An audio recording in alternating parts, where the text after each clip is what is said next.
I really want to play some Stationeers. All right. So change of plans. So we're gonna swap over. Hang on, let me update stuff here real quick. Give me a half second here. Stop rushing me. You're not rushing me. So we're gonna do Stationeers.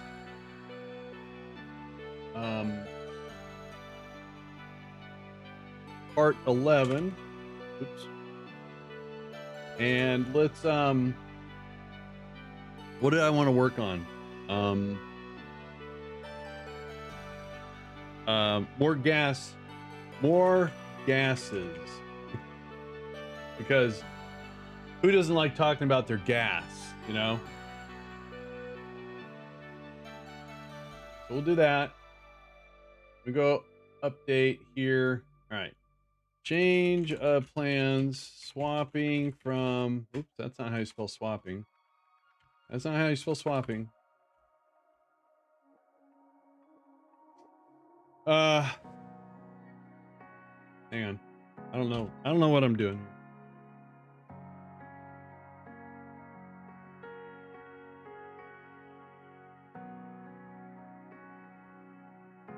One more time. Here we go.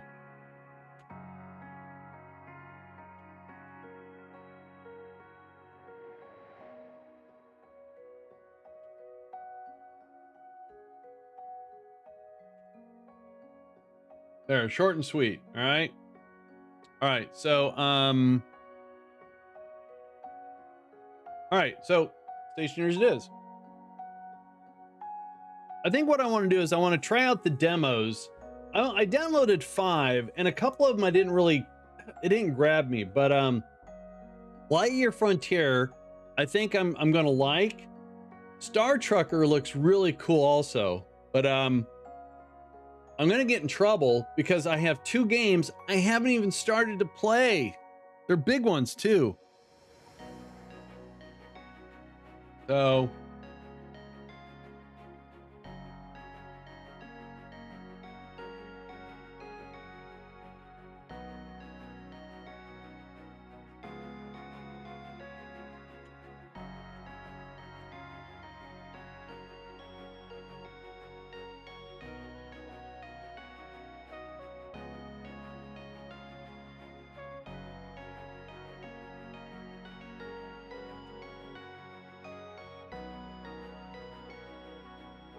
all right, so let's load up robot.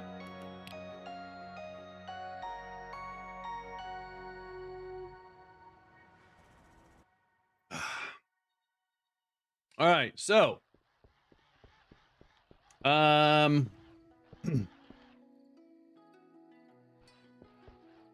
right, so everything is still kind of bare bones, okay, and it's nothing fantastically amazing, but the thing is, what I have in place, I can wrap my head around to a degree, okay?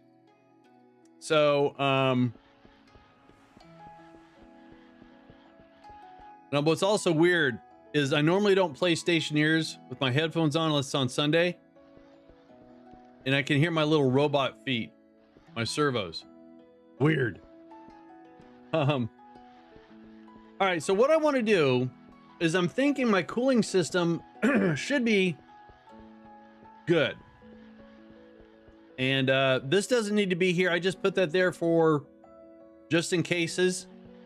But out in the GamerCircle Discord, I did kind of illustrate what's going on here. This is the, so my requirements for my cooling system, which came about from other people saying, well, this is why you're having the problem. And the problem was, hang on. So if you keep gases, if all gases keep cooling, no matter which one it is, eventually it's going to cool too much and it's turned to ice, and then you'll get burst pipes, right? So the pressure. So I'm currently using nitrogen because that's what, well, actually I take that back. For the longest time, I've always used X as a refrigerant. Now X is a real pain in the keister to keep stable for me anyways. So what I've done is followed what Ben and I have been doing in the multiplayer and used nitrogen as a coolant. Now, if I look at, and I kind of understand this,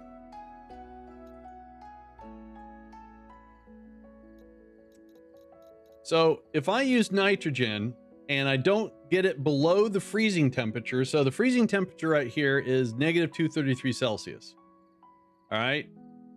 I don't want to get it too warm either. So my target temperature, so this is the overall cooling system right here. And I'm going to add some stuff to it because I want to see how things work. So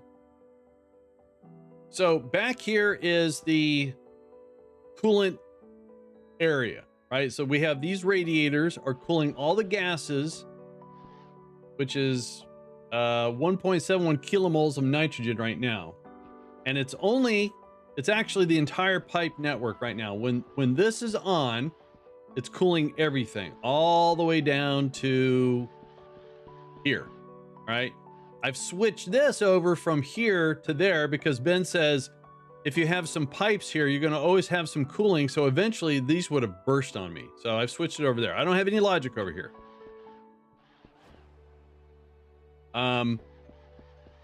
So first up, I had two requirements.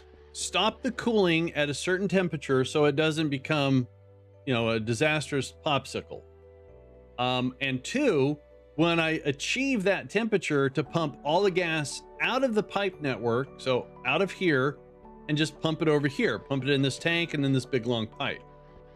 So, and I did something like this similar, but I for the life of me, I thought we did a Schmidt trigger, but it was a kind of how do you say, basically you check one thing, check another, you get some values, add them together, and then you make up like some funny math, some fake math. So when we get a condition of 1 here, which we don't, and a condition of 1 here, we take these values. So I want a 2. A 2 is what I want over here for this to do what it needs to do. So if the temperature gets to this, which it's not, because I think that's minus 50. Hang on, because we're experimenting with some stuff. So minus 50 Kelvin, no, Celsius to Kelvin.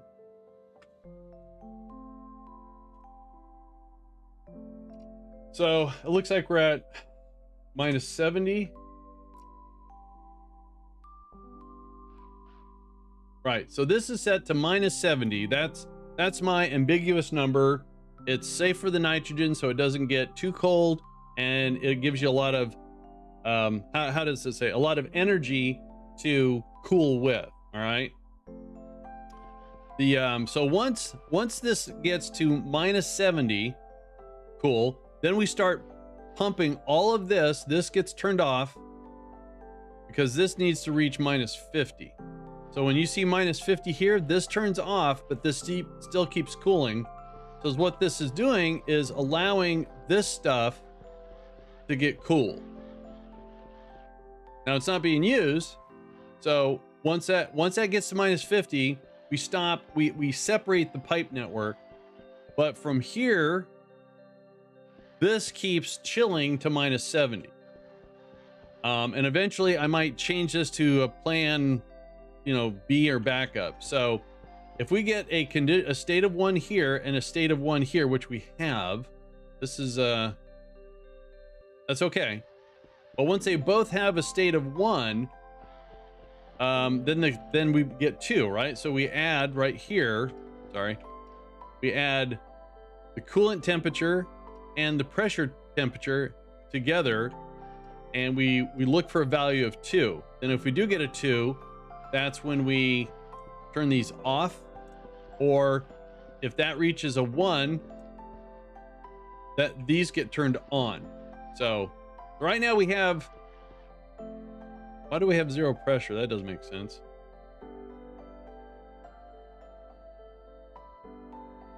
All right, so anyways, let's just, yeah, and then this is the recooling, right? So this right here is actually looking at the tank. When the tank reaches that temperature, this turns off. and then that separates the pipe network, and this keeps cooling without impacting that. Now, if the tank temperature drops down because I'm cooling, then that's where the recooling kicks in and says, oh, it's gotten too warm. I need to start cooling it. And that's where it opens up the floodgates and we get more cooling. Now, there could potentially be a problem, but it's one of those things to where all the planets have to align with all the different variables. But for right now, it's a nice recirculation, recooling setup that I can understand. So again, when this hits minus 50, this turns off. So we stop cooling out there, but we keep cooling right here. And then when this gets to minus 70, then it pumps everything on this network and over here, and then we stop cooling over here. So not very elegant, but functional. Like my hot cocoa. Now what I want to do is I have a lot of smelting to do and I want to actually cool faster. And I don't know if that's safe to do, but I want to experiment with that today. Now, what's missing over here is any sort of automation to detect when this temperature gets above, let's say 50 degrees Celsius. I have no mechanism in place to turn this on and start cooling. What I do have in place, so we only have 185 kilopascals. What I have in place is automation over here that when this pipe network gets down to 40 degrees Celsius, it will turn this on and start pumping into here. And then we start filtering. And you can probably see that my temperatures are nice and equal. That's what I'm looking for, is nice, equal temperatures. I'm not worried about this one. So eventually, that's fine. And then we have some backups in place here so we don't form any liquid. This seems to be working okay back here. All right. So as soon as I expand upon my cooling, and why do I want to do that? I just want to make sure that if I'm doing a lot of smelting, that I have a cooling system that can keep up with it. And I don't have to keep waiting over and over and over. Now, granted, most of my smelting is being done back here, but I do have like steel to make and all those other things. And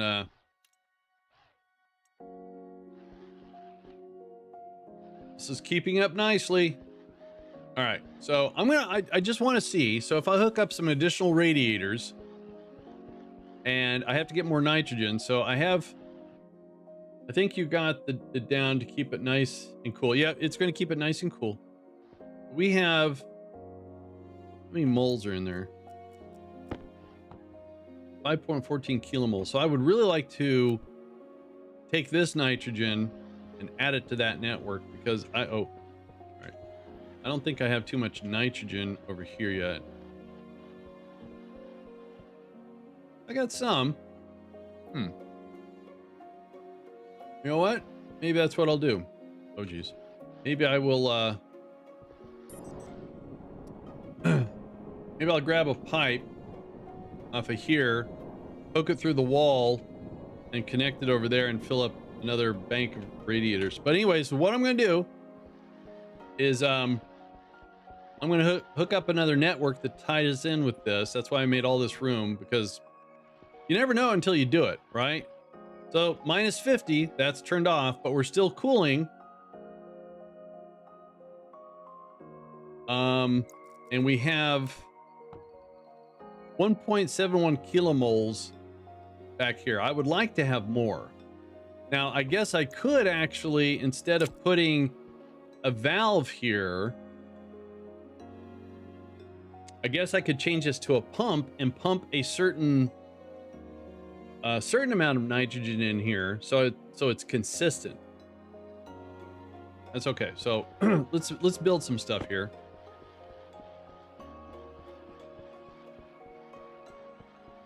And then I'm going to do some smelting and we're going to test it out here. Hey, Sai, what's up? Yeah, I'm a robot. See? All right, so medium radiators, right? That's what those are. Medium radiators. And got how many I had over there? Do I have 6 over there? Oh, I just hit X. I have 1, 2, 3, 4, 5, 6. So I want 6 more. And these cost, they're not easy to make. They cost Invar. Ooh, all right, and steel. All right, let's grab some more steel. Oh, run low on steel. All right.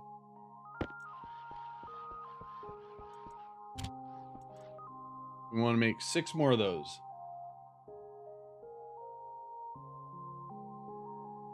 Yeah, I don't have to worry about making food, eating food, the oxygen, or drinking water, but the robot eats up battery a lot more. Now, how I've kind of gotten around that about swapping batteries is I'm using the little wireless network. So as I expand, I have to keep adding those.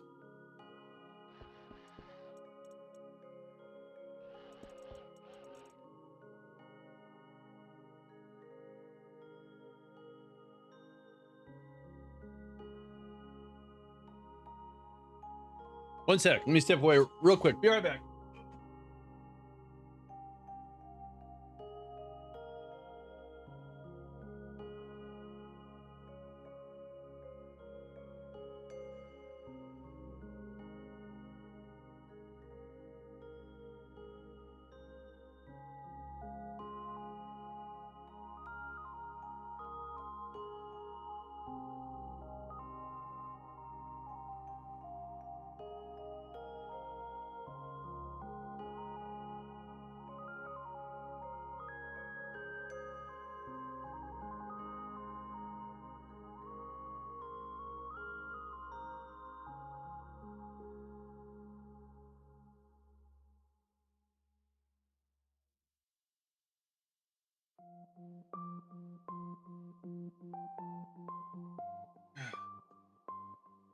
You upgraded the equipment to build a nuclear battery? No, not yet. That's gonna need the advanced furnace for that.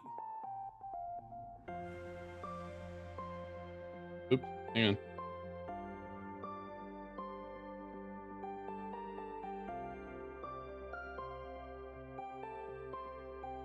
And they have a bigger wireless battery, but you can't make it yet. So there's 5 here and 1 in there. All right, dinner is going to be easy tonight. We're doing hamburgers and french fries, but all made at home. We're not going out or anything.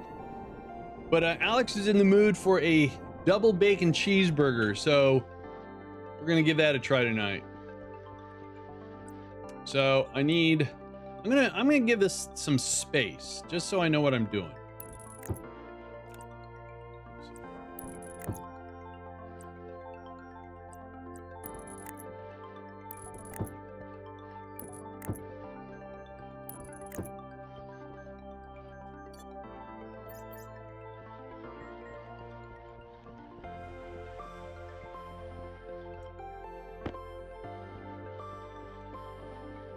Yeah, so if you type in wireless, so they have an extra battery right here. So this is what we can use. This, you can't make it yet.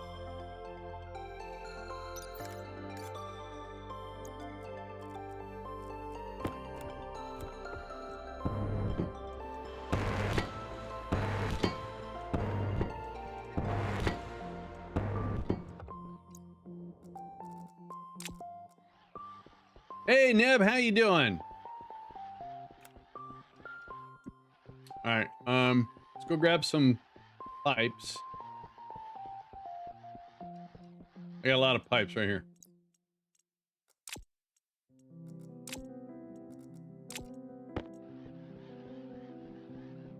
I've been meaning to find out if placing radiators in the same cell in a vacuum is a bad on a planet. Oh, you mean like trying to? Oh! I see what you're saying. Trying to overlap.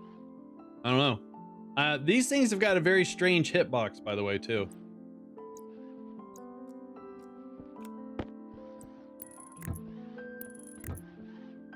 wait, that's not what I wanted to do. There we go.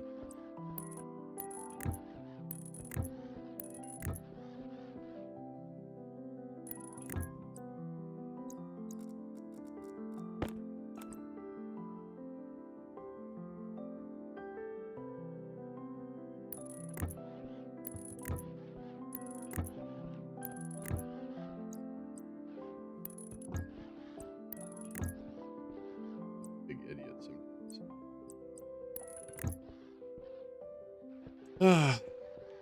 All right, look at that. So there's no pressure and everything. So that means it all got pumped out and it should be all sitting in this pipe network. Yay.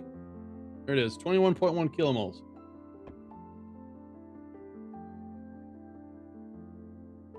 Oh, right. Yep, you're correct. Of course. All right, so before I try to do anything, I am going to connect these two systems, but I also want to see how I can do this. So we have nitrogen over here.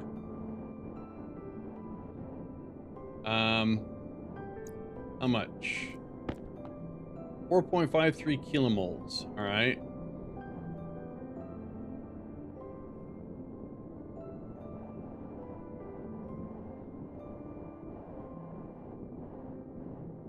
So how do I want to do this? Can I go through this wall here? Just magically? Yeah, it looks like I can. So if I put this away and grab this, and if I say I want to go through this wall,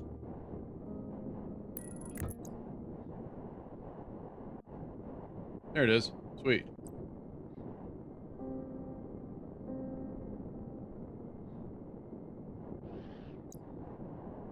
I think it'd be a lot faster just to bring a bunch of pipes over, drop it in over here, put a pump over here, pump all that over here. Yeah. Yeah, that's how I'm going to do it. That's how I'm going to do it. So let me get this set up here first.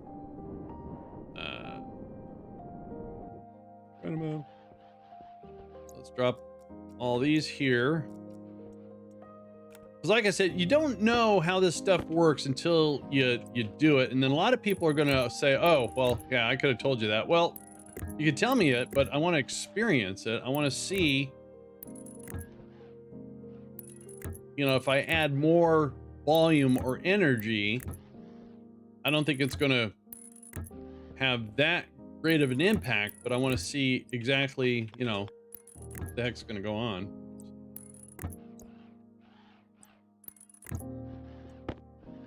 Oops. Oh, there we go.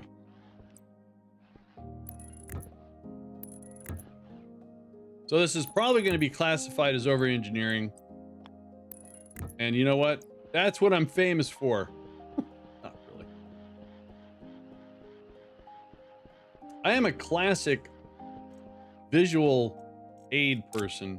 I have to do it, make slight changes or big changes so I can understand the impacts. Cookie's here.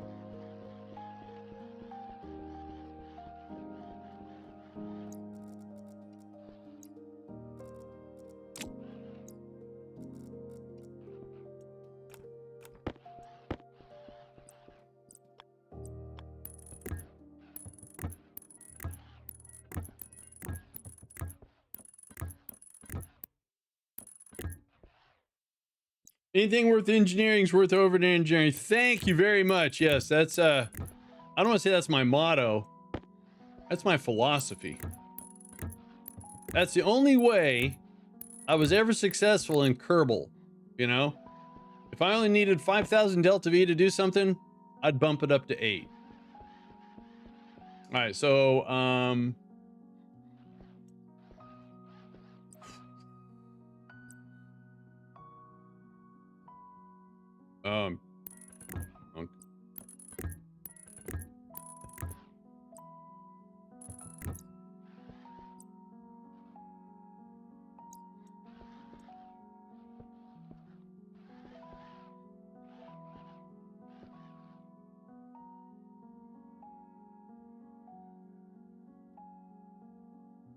okay. I've never used that mod. I've tried a few like GPP and New Horizons, and I tell you what, as awesome and beautiful as they were a pain in the keister.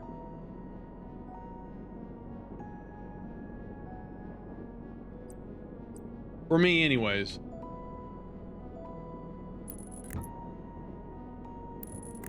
Some people love those.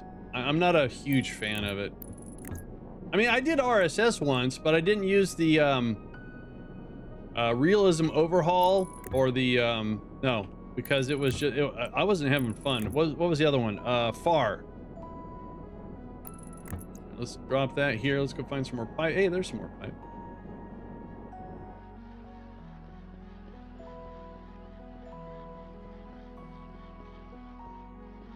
Millions of struts. All right, no more pipes there. And I have some pipes here. So for those of you wondering what happened to Space Engineers, unfortunately, Red... Oop, I just stepped on Pookie. I didn't know you were down there. Hey, Flip, hello. You're back on the moon today. Did you figure out... Yes, I did. Yes, I got great help from chat, and I got some help from Ben, and I got the cooling system. I'm going to say about where I want it right now. There is room for improvement, but it works. I want to actually make some changes to it. Not to the logic side, but to the volume side, the cooling side. I want to see if it will. I want to see if it'll cool faster, maybe, and then I want to see the impact of using it with the automation that I have in place for keeping it cool. So I made a lot of cables too.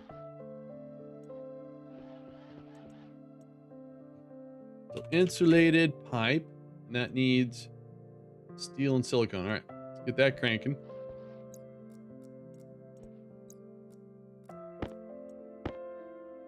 Probably actually don't need a whole lot of pipes. And then I'm going to take the nitrogen we have over in the filtration area, and I'm going to pump some of that over there. So Red, unfortunately, had in his area, he said a power transformer blew up and caused some problems within his home. So he wasn't able to stay on Space Engineers, and our mining setup and refining setup was all clogged up with stone and gravel and stuff. So I couldn't make any progress. So I said, dude, take care of what you need to take care of. Space Engineers will always be there for us. Hot chocolate.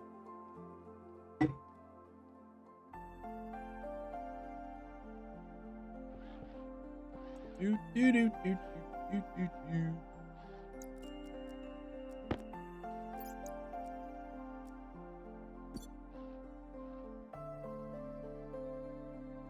And yesterday, I think I hit another milestone with understanding what chat was trying to tell me about my obsession of liquid being in a gas environment. That if the pollutant stays at a certain temperature, it will not liquefy. And people were telling me that, but I said, well, I don't want gas in with my water. That's bad. I mean, it's not great. All right, let's see what we got going on here. So I think, so pressure is the key factor, I guess. Oh, oh, I did that wrong. Doggone it. All right, hang on.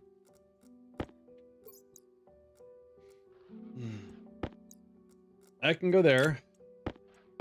And okay, see what we got here. That should be good. Bring this along just in case.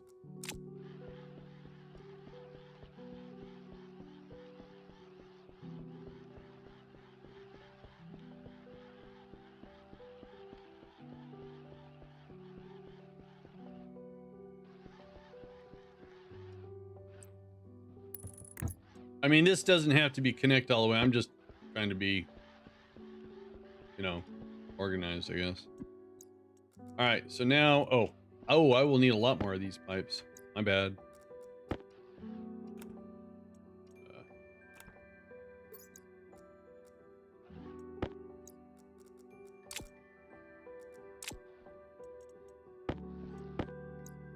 All right, so start the crazy journey of pumping nitrogen from this source. So we're doing some actual plumbing here.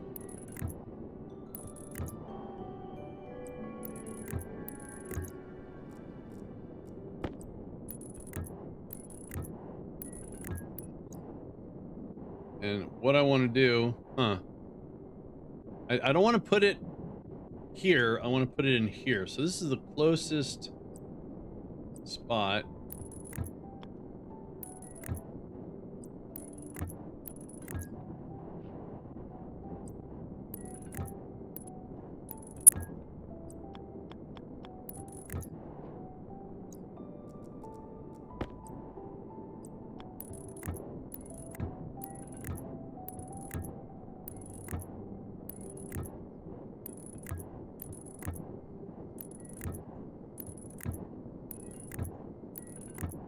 Why do I want more? Well, I've doubled my cooling system and I want to have more. So I can do it. It's my game.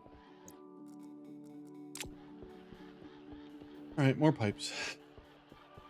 And then once I fill it up again, then I want to use it. Hey, Darth, what's up? Oh, you know, same-o, same-o. Experimenting, hopefully not causing any explosions. Go see how, going over here. So this combustion centrifuge can keep up with 2 deep miners, by the way.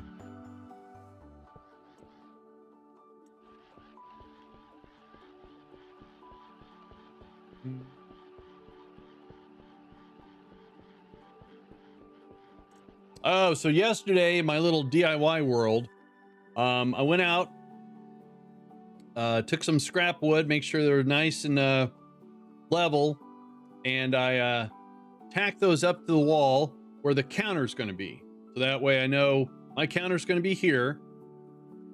And so the counter I'm going for is going to be 37 inches from ground up. And Alex and I went out there with a laser level and already drew a line all the way across, so we knew where 36 inches was. And the 37 is an inch of countertop, whatever it's going to be made out of. I haven't got to that point yet. So what I also factored in is we have some electrical outlets and where cabinets, the bottom of the cabinets come down to. So I pulled, I took a look at our kitchen cabinets, which again, the countertops at a perfect height for me. The cabinets come down to a perfect height, and there's plenty of room where these electrical outlets are. So I use that as my model. So it's 18 total inches. So I put a couple pieces of scrap that went up 18 inches exactly. I put another piece of lumber on top of it with a level to make sure nice and level, so it's level. So today, I'm hoping, if the weather doesn't get me out of there, tomorrow's gonna be warmer, is I'm gonna go through and cut my cleats.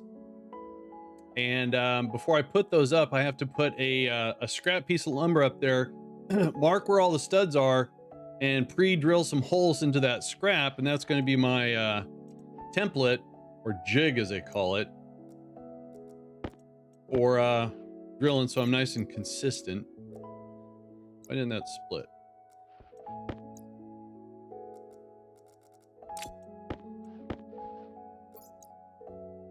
And this is hopefully going to get me on the right track, being able to get cleaned up and organized out there.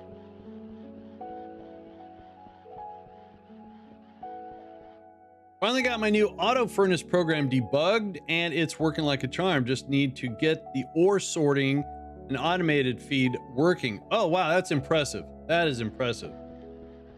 Jeep guy, who used to stream this quite a bit, I don't know what he's playing now, he actually came up with an automated advanced furnace for everything. And you know, he was the one that kind of schooled me on I do it, you know, instead of doing it by pressure, he does it by moles. And I went, okay.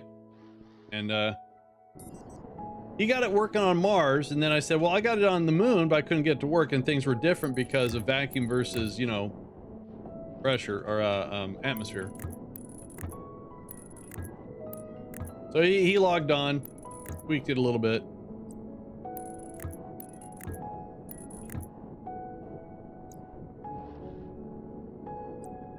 Yeah, Kata's got some logic for yeah, like he said there. I'm just repeating stuff. I don't know what's.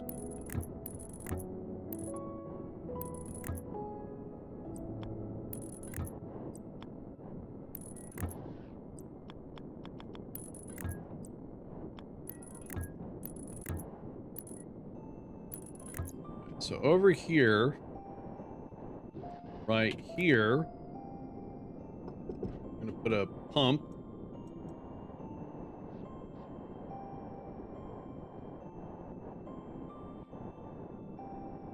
That's gonna come through the wall.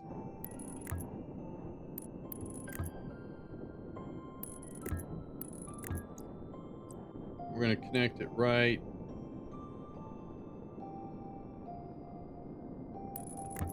there. I'm gonna put a valve there.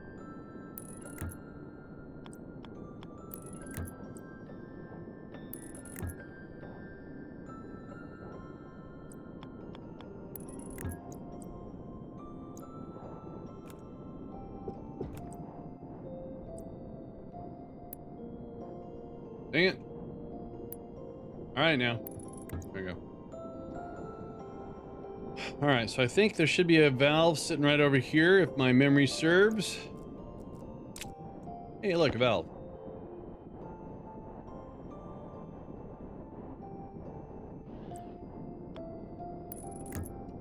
All right, so we should have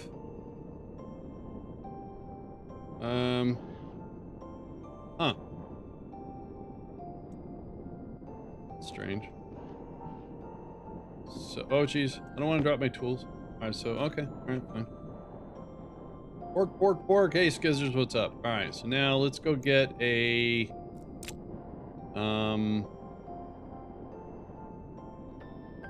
turbo pump for here. We can wire it. We're gonna pump lots of nitrogen over here.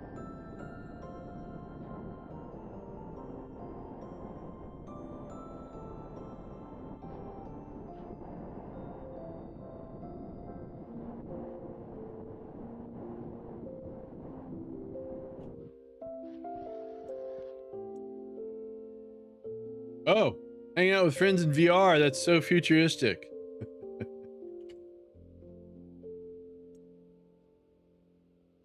I'm just experimenting and playing around with nitrogen.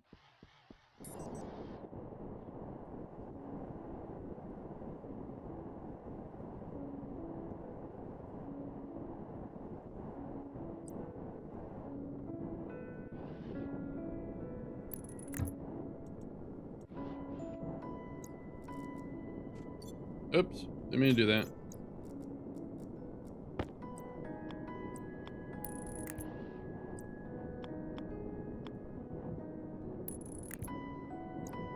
Wrong tool. All right, so put this away. Let's put that away. Bring this out. And right now there's absolutely... All right. Oh, that's what's currently in that pipe. So let's crank this up. I don't want to turn this on yet. Got to go throw this valve.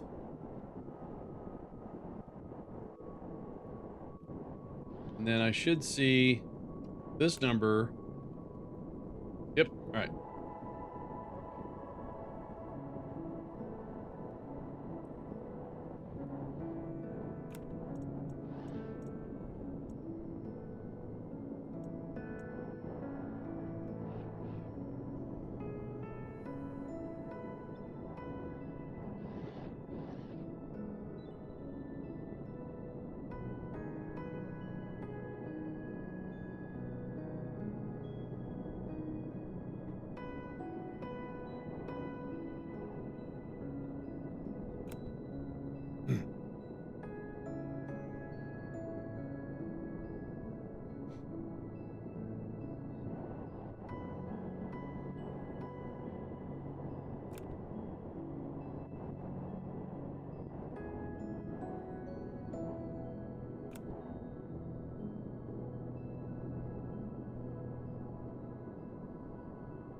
Spazzy, son. All right. I think that's all I want for right now. Let's go ahead and turn this off.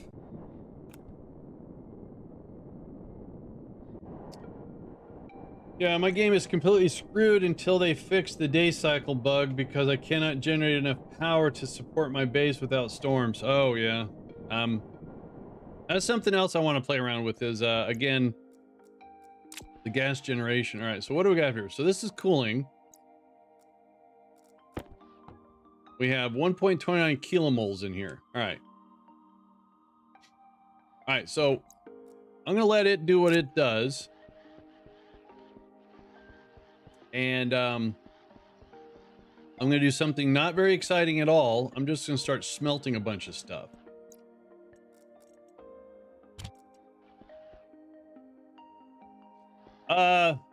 The sun has way too many eclipses, so your solar isn't very efficient. If that makes any sense at all.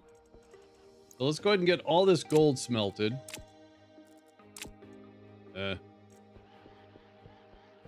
Yeah, I'm just hanging out in the mud.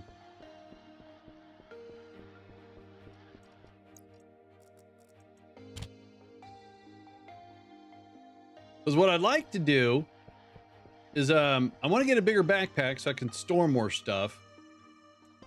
And how much water do I have? 107 liters. Oh yeah, it does. You're right. It does vanish when it should not vanish. You are absolutely right.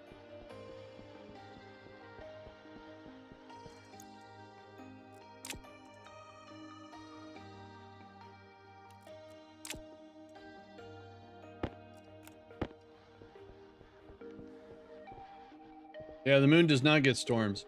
So your alternative is to have the solid generator running or the gas fuel generator, which in the multiplayer with Ben and Kata, we're actually we had two gas generators running the whole stream. The thing is that once the generators do their job, they get the power levels to what they need to be and they shut off. If they shut off for any sort of amount of a time, our coolant was getting too cold and the generators wouldn't restart. So Kata and Ben are reworking the cooling system. All right, so what I want to do, we're gonna get some gas going in here.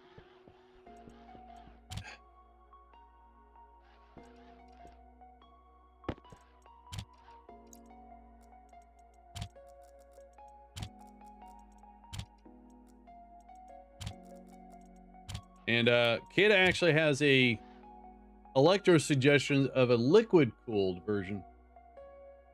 Oh, Sterling, yeah. So I need a couple more lockers. I saw a YouTube video a little while ago where I learned a new trick. If you press F 2 times fast, it'll put whatever you have in your hands inside an empty slot. Oh yeah, I do that all the time. Yeah. What am I looking for? Lockers. How you doing, Judge? I am looking for lockers. Here we go.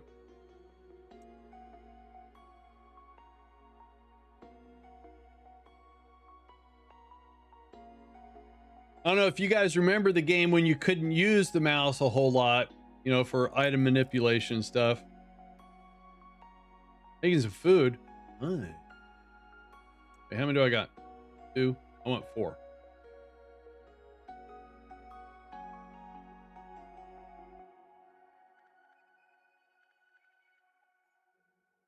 There we go. Lockers.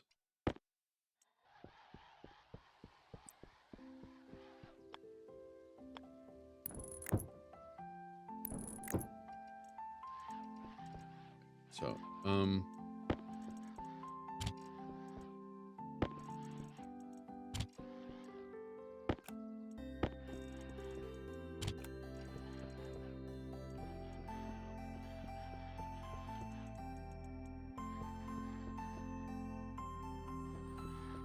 so out of curiosity, do I have that? Oh, that's on. Let's turn that off. How are we doing over here? All right, so the new nitrogen I brought over reached the minus 70 degrees that the logic's set to, and it pumped it all into here. Now, I forgot how much kilomoles I used to have. I think I had 17 or 18. Now we have 24. All right, a lot of stored up energy there. How much is in there? 7.36 megapascals. All right, so we can still actually put more nitrogen in there. Cool. All right, so let's go ahead and smelt some stuff. Uh-oh. That's a problem.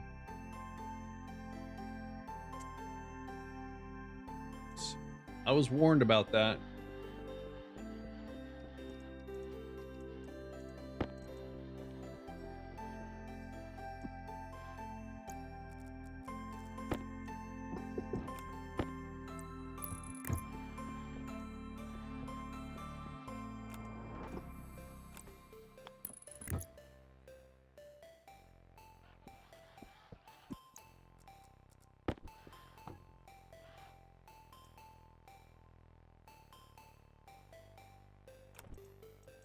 So I think what needs to be done, hang on a sec.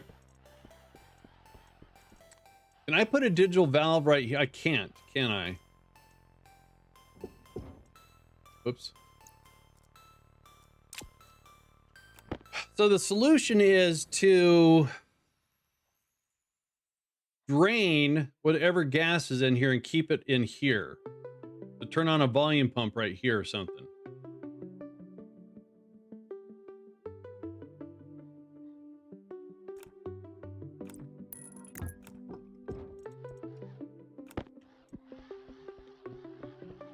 Do I have a volume pump anywhere? Do you remember building things before they added the C key? Oh, yeah, that was horrible. Yes, yes. For a volume pump. Hey, volume pump.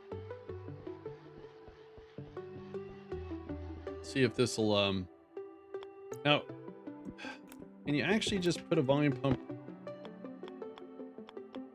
Oh, gosh. Oh, no, you can't. All right, so it has to go.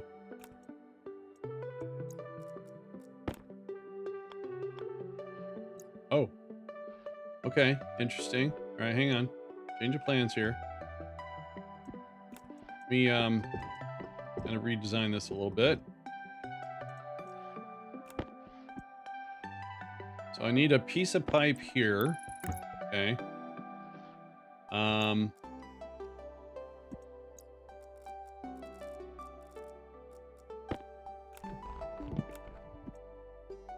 I want to put a volume pump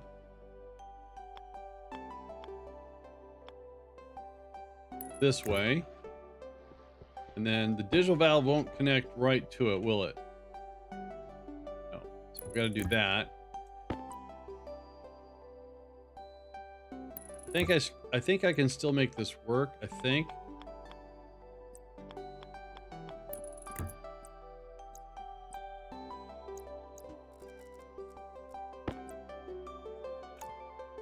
Oh, hang on. All right, hang on.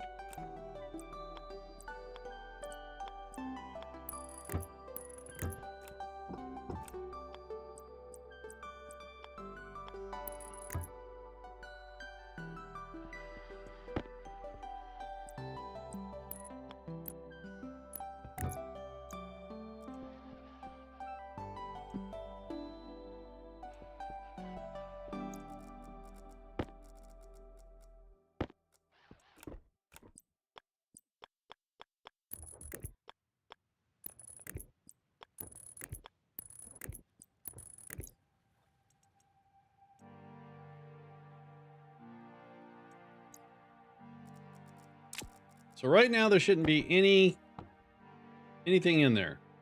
Something on that side, but not on that side. Now, is there...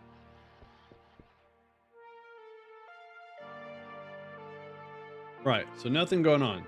Sweet. Oh, that's going to cause a problem, though.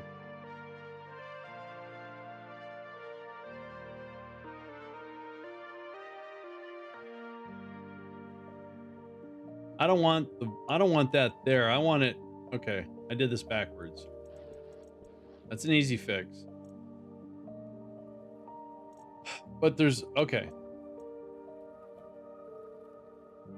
No, hang on. Hang on. Thinking this through. I want to be able to pump, so I don't have a burst pipe again. I want to be able to pump this little network dry, so no interaction happens. So using a volume pump is fine because there shouldn't be that much there. But if I'm trying to do some cooling, it's going to be a restriction because the volume pump's in the way. So if I take the volume pump and stack it on top of just whatever, pump and valve. Yeah, that's exactly what I was going to stack this on top of that. Yeah. Right. 10-4. I got it. I'll be honest with you, I didn't think that those were ever viable options to do that.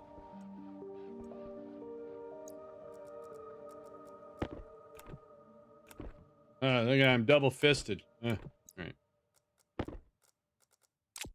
And I'm probably the only one that plays this game to where my tool most of the time has got to be in my left hand, otherwise I can't function. I know it sounds weird.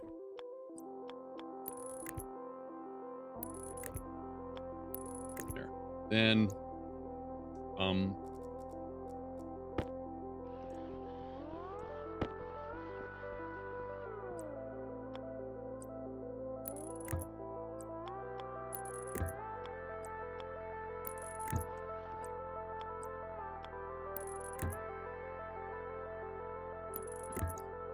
there. So we'll test this out.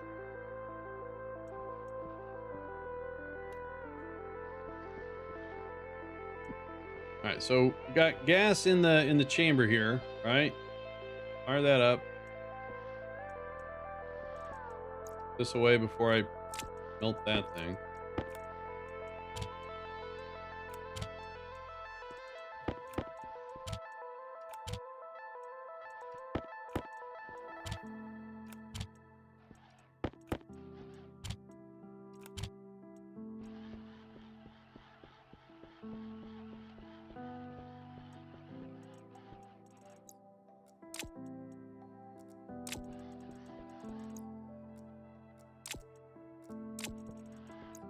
Tell you what, I am a big fan of the new pneumatic drill. I just got to get in the habit of turning it off.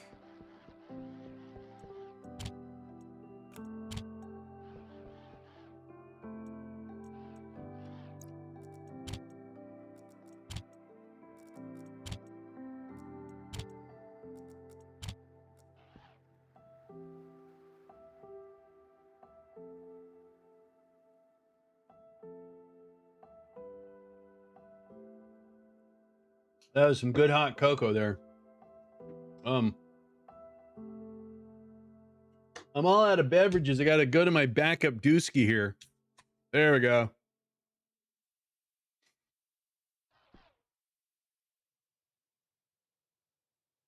So I have no automation for actually engaging the cooling system. It's still very manual because I don't know how things are really supposed to work. I mean, it's by my design, but again, it's the understanding the physics and engineering and stuff. All right, so all that's been smelted.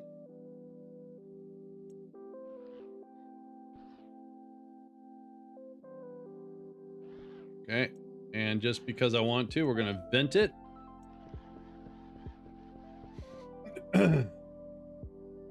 So I'm gonna make an assumption here that the amount of energy for cooling is 1-for-1 for heating. So if I have, hypothetically, if I have, let's say I have 11.1 kilomoles of gases accumulated, and I have 12 kilomoles here, I'm going to say they're pretty well evenly. So it's going to be a 1-to-1 exchange for cooling. But if there's more here and less here, it takes longer to cool. Is that a fair assessment, or is there more to that?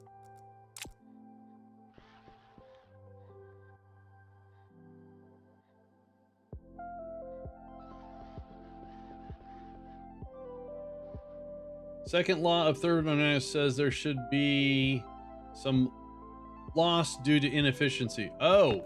So wait a minute. Let me see if I can interject. If you're taking something cold to cool off something warm, eventually the cold is going to condensate, right? And you're going to lose the energy. All right.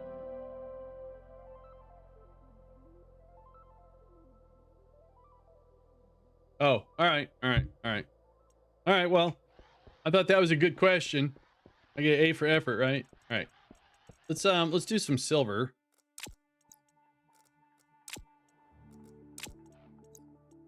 I tell you what, silver on this particular seed, this I can't, it's hard to find. Again, I'm convinced Stationeers phase change has some black magic involved. All right, I'm hip.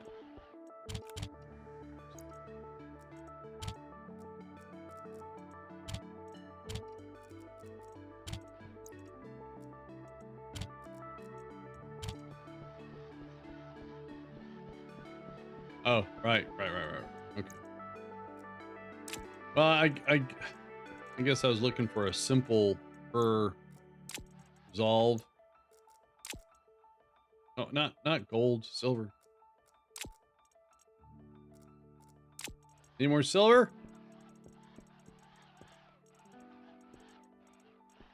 I don't see any more silver. Yeah, silver was really hard to come by. It really was.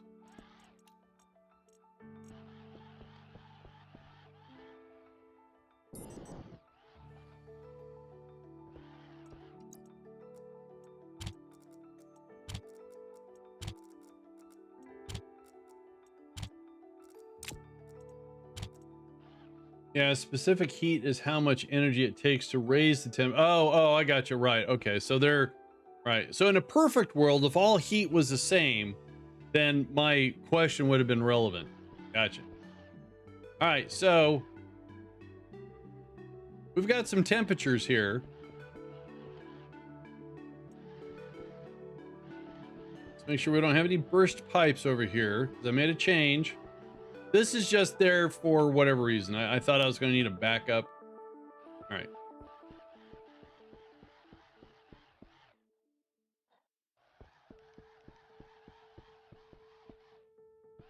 So how much? Oh, actually.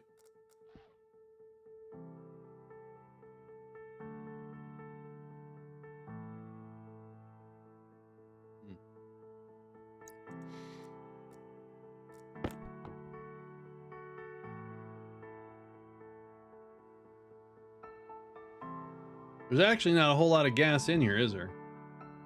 439 moles of pollutants, 343 of... All right, so we're going to put another batch of smelting on top of this.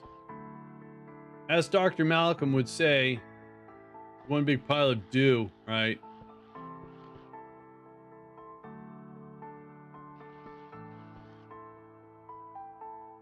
What happened?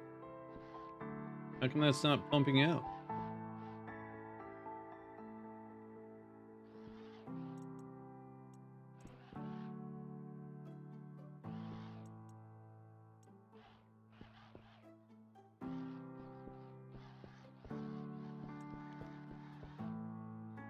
I'm confused.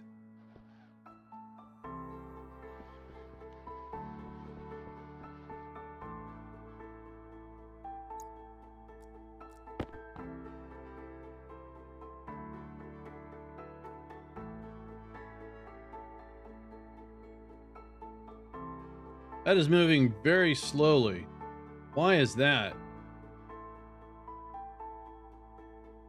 Huh. All right, well, here we go. Let's try some cooling here. Let's see what happens here.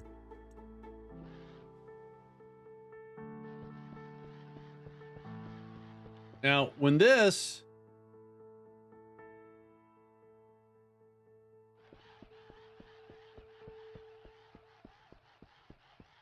When this tank drops below minus 50, then we start the recooling process.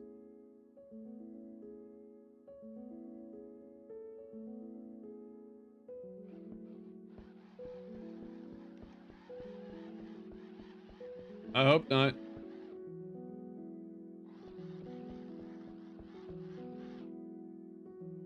Is it just... Huh. I don't get that. Broke?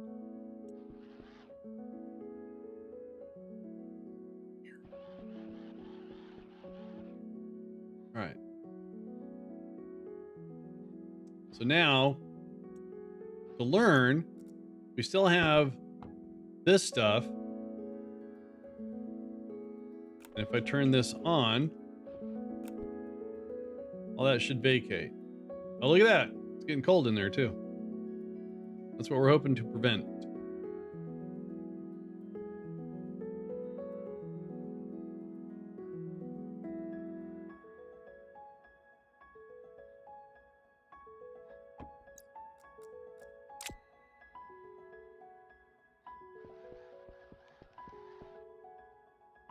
It's back to 781 kilo. Is something broke?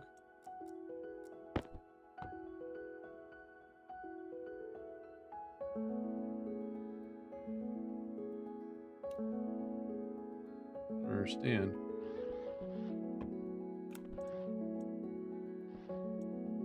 Are these two guys pushing against one another or something?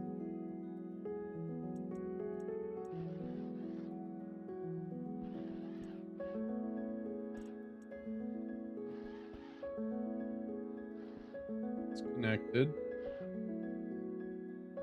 Weird.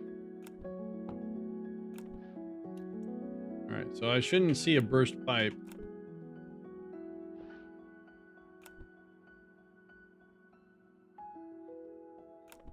Shouldn't.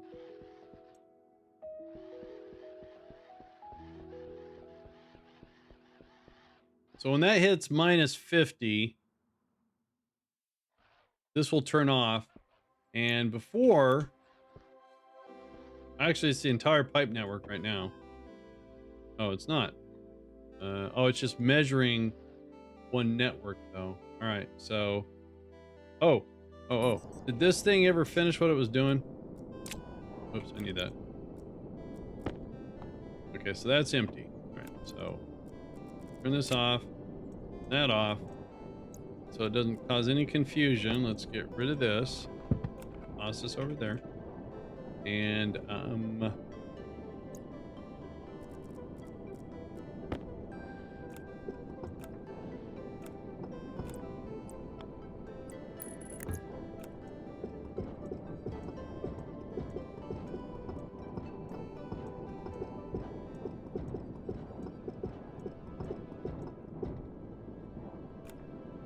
oh, I caused a null ref. We're gonna leave this just in case I need to use it again.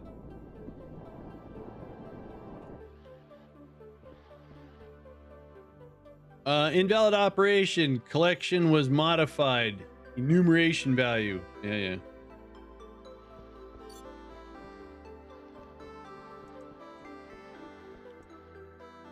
Why can't I not empty my furnace? That is so bizarre.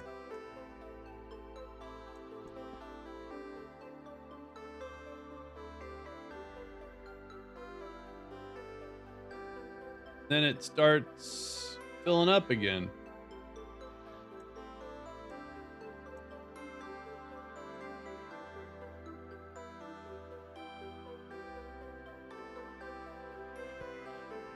Yeah, it's on.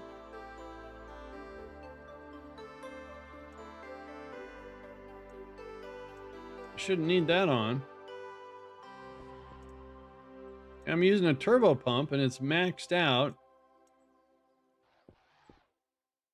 Is there more pressure in here than what that can go against or something? Okay, that's getting warmer. Why is that getting warmer? Oh, crikey. All right. Never mind. I know what the problem was. Yeah. That's a problem. Let's cool that off so we don't have an ignition in my pipe network and watch that thing blow up and take me out. Robot parts everywhere. What is that, digital?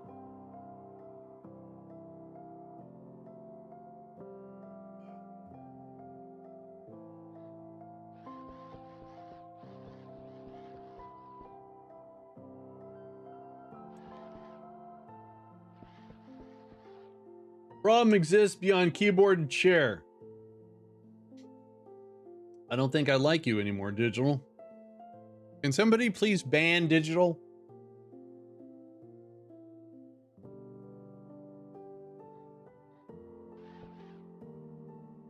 All right, so right now our cooling is not very effective. So let's turn this off.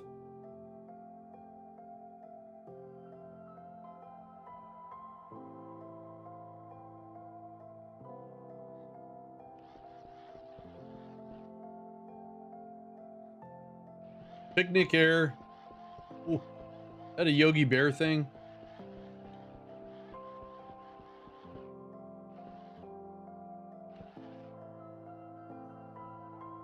.8 kilomoles. Huh.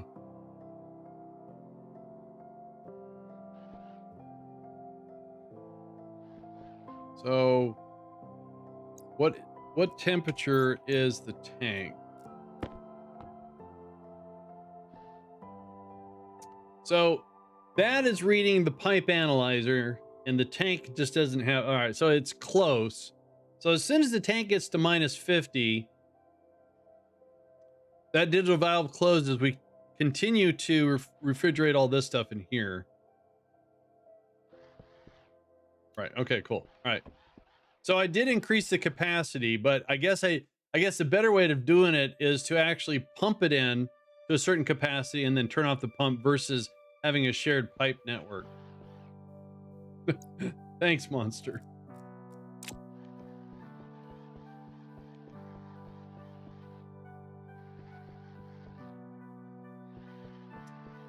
That was some pretty warm gases in there, though. That's for sure. All right, so we got silver. Put all this over here.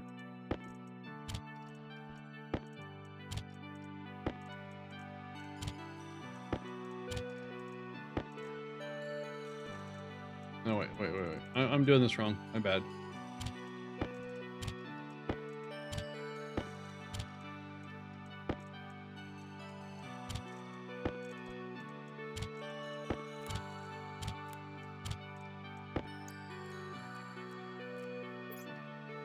Own stuff.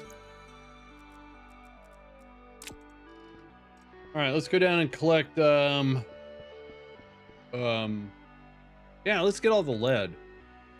It's always an oddball thing to dig up. You don't use it that often. And it always gets in the way. Way to go, lead. Although Superman doesn't like it, though. I'll tell you that.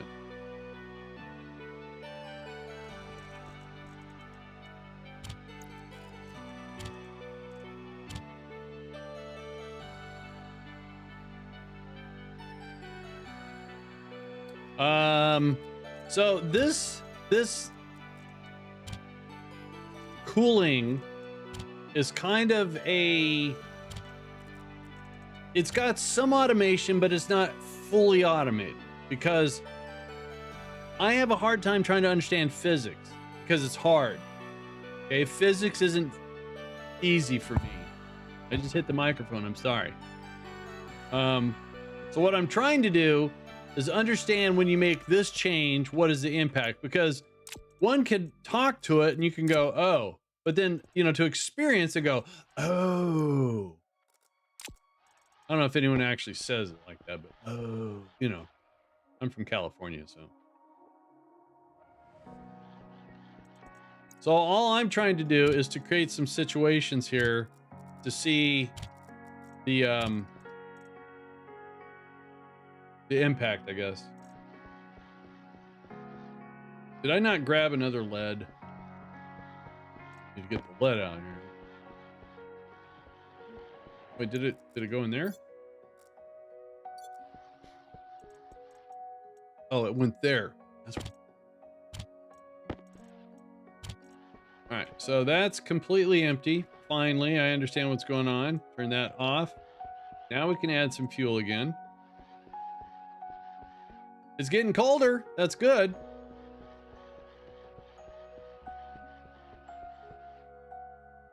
So again, when this hits -50, this network right here we turn this off. So it's still going to be pretty darn cold, minus 50 degrees Celsius, but we keep cooling there until minus 70.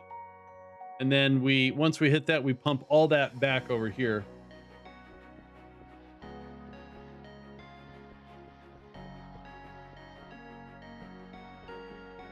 Now, in this particular situation, what I also learned out was that when you keep stuff here, it keeps cooling. That's why I put a volume pump here, so we can pump out this stuff. The simple version, when it comes to pipes, is that it's significantly easier to move volume the higher its pressure is. Right, because there's that much force behind it, right? Which is why it takes so long forever to pump a pipe. Gotcha. All right, so that was a crisis averted right there.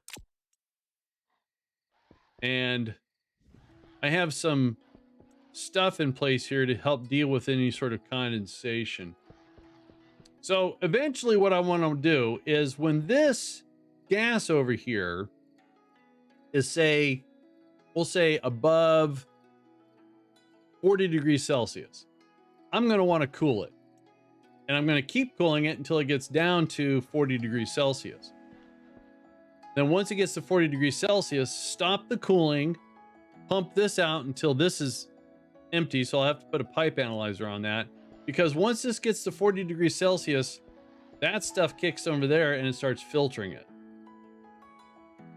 So that's why I've added more cooling and more volume or energy to see. I just want to see the cooling doesn't happen. So cooling the gases doesn't happen any fast. Oh, actually I should. I added more radiators. Yeah, that's why I was doing that too. I knew that. All right, so I need a pipe analyzer so I can see stuff that's going on there. That way I can say, I'm going to have to come up with a process that when this is not on, then the logic for this. Okay, I think I can figure that out. I got it. I turned on gas, right? Oh, wait a minute. Okay, I'm confused. Why is there so much in there?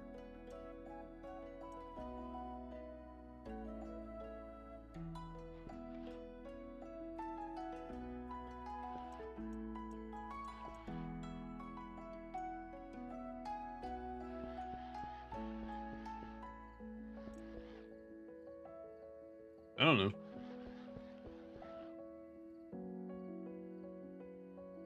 So if you ever have something you consider a waste or exhaust gas, it's better to keep some in the pipe and just pump out the excess, because it's much more efficient trying to completely remove the... Oh, right. Vent it versus trying to pump it. Gotcha.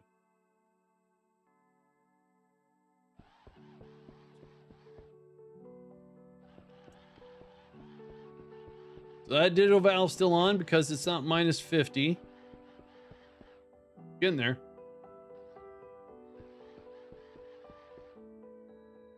So that's the recooling that's happening right now.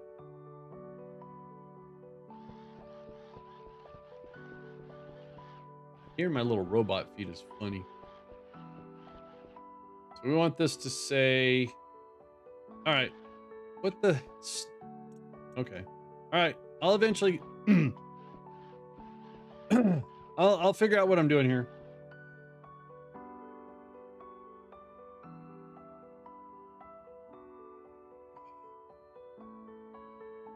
Oh,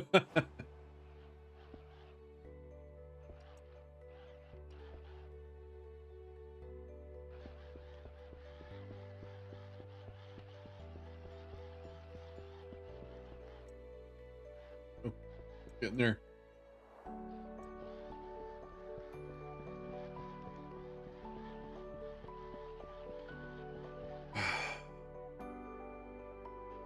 Okay, that's not on. That's good.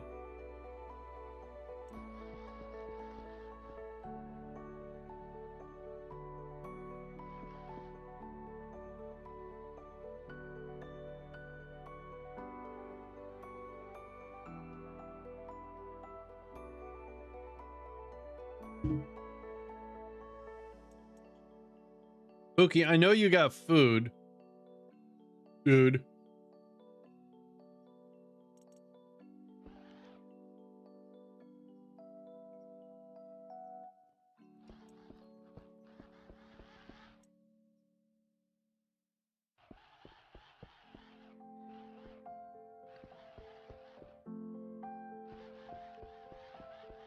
We're getting there.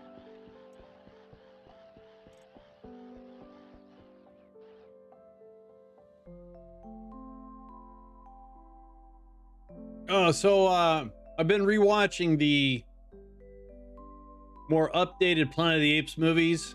The first one, nice history, right? Not a whole lot of good Planet of the Apes stuff. Second one, much better.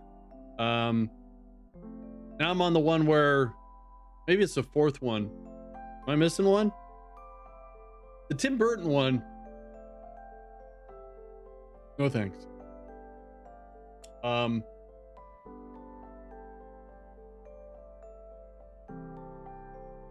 might have skipped a movie. Oops.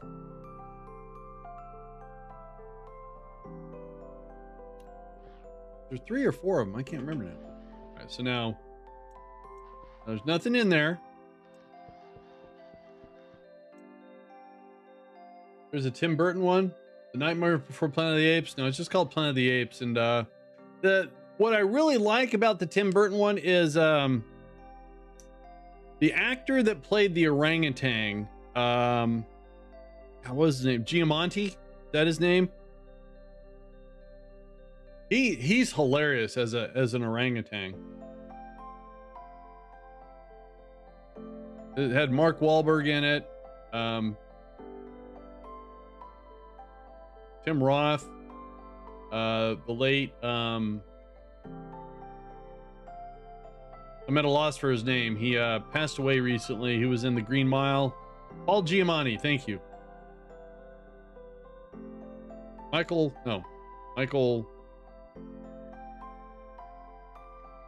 Oh, John Adams was a fantastic series on HBO. Yeah, I watched it.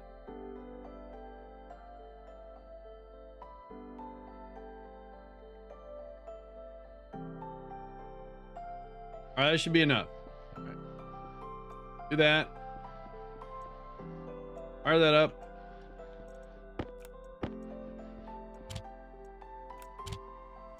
Evidently, I'm missing a silver or a lead. I don't mess this up.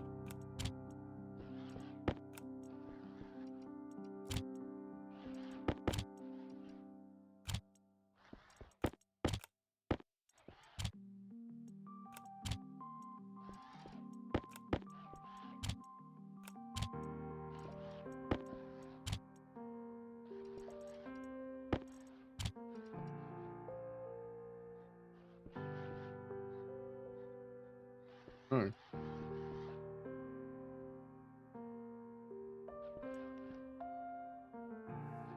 All right, so while that's doing its thing, minus 50 and holding because we're not cooling this network anymore. And when that gets to minus 7, so that does, so wait a minute. So how much is in there? 3.8 kilomoles. I think it's not twice as much, but it is more. I think what I'm going to do is instead of using a digital valve, I'm going to use a pump to pump a certain volume. When I say volume, a certain amount of kilomoles. That way I have a consistent amount that I redump back in. All right, so when that hits minus 70, you're going to see all this stuff disappear.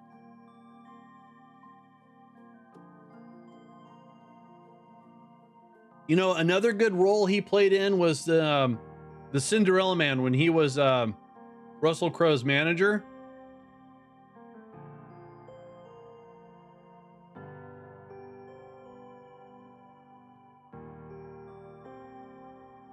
No, there's no reason why I don't put radiators on it.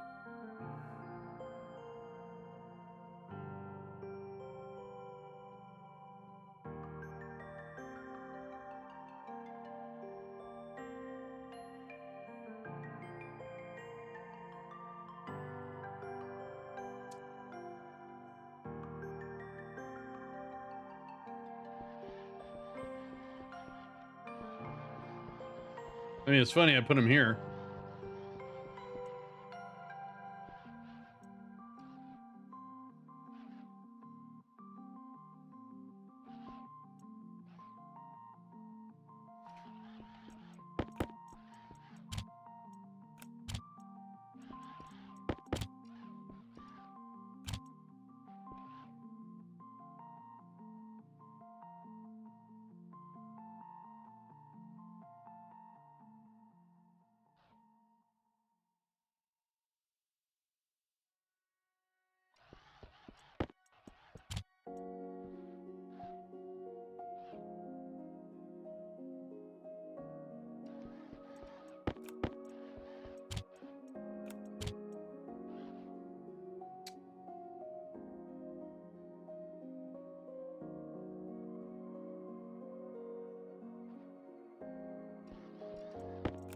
Oh, no. Oh.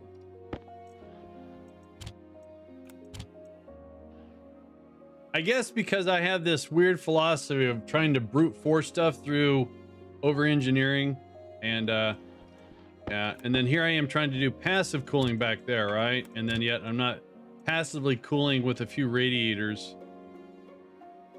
But look at the pressure.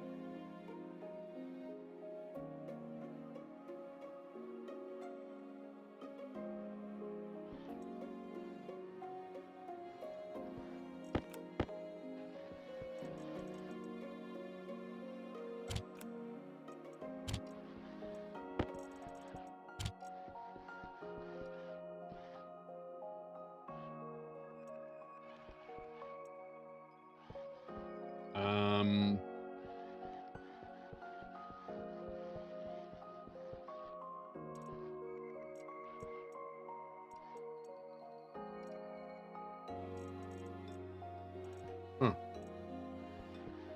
Do not have any more?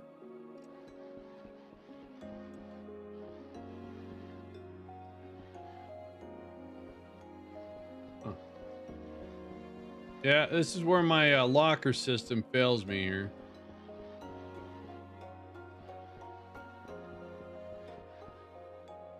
All right, I guess I used them all. Thought I had a couple extra.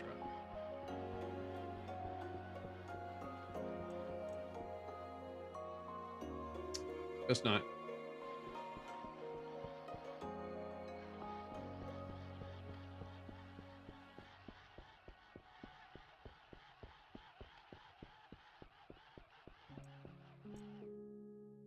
That's a waste of locker space right there.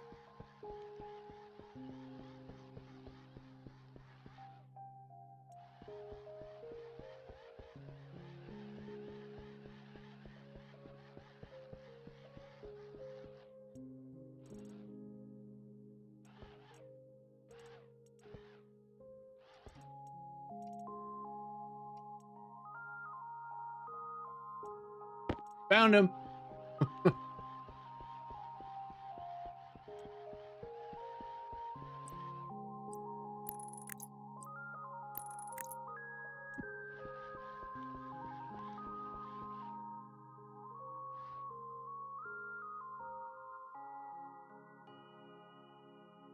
Yeah, yeah, that's horrible.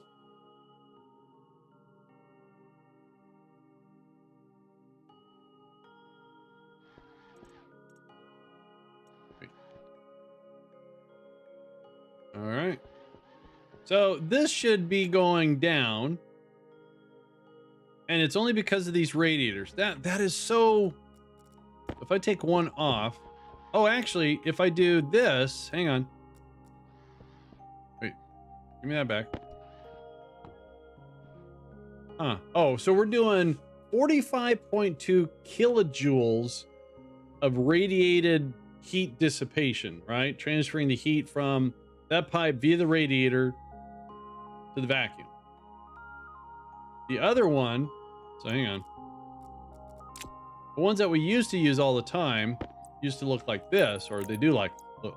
The big difference is that one's doing only 10.3 because that is a convection versus just a. Oh, that actually impacted that too. Still cools, just not as much.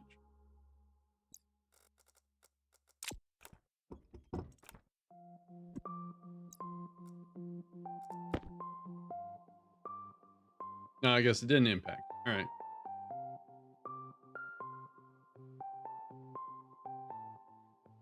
All right. So, wow. All right. That's actually pretty darn cool. I mean, neat.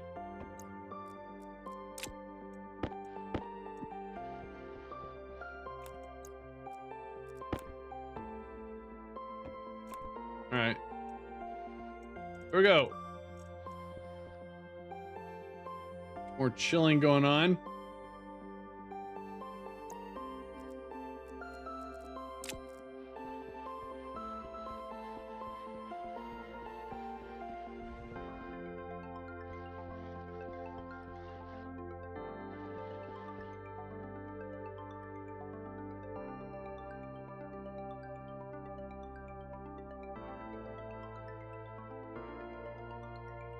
Looks like it's pretty consistent of being 3.18 kilomoles over here. I guess that's okay. I don't know what it should be, but at least it's being consistent.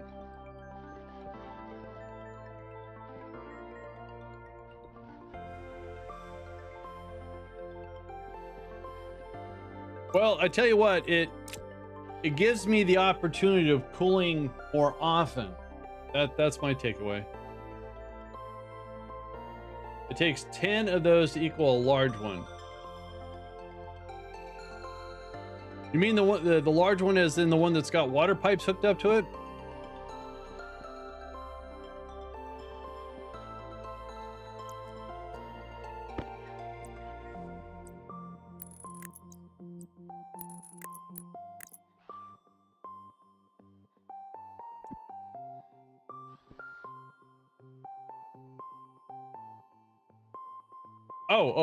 Those ones. All right. Oh, the medium ones. Gotcha. Okay. Yeah. All right. This is reporting. Oh, so it's doing the same. So I don't understand. So if this is doing, oh no, it's actually going up much more. Oh, wait a minute.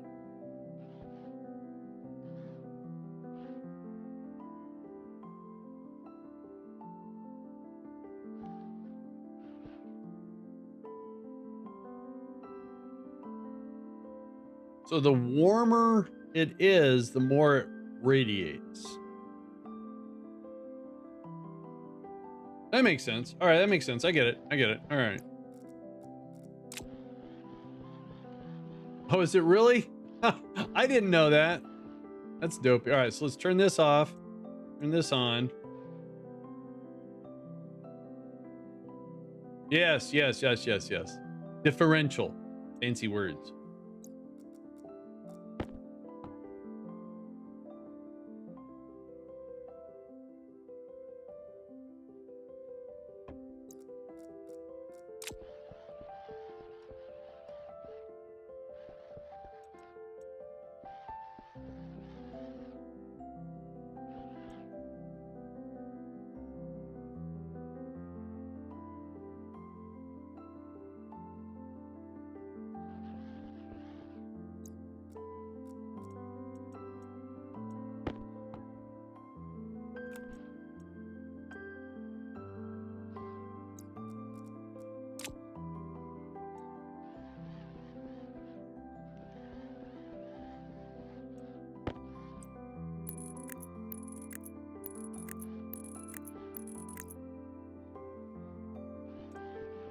Might as well use them if I got them.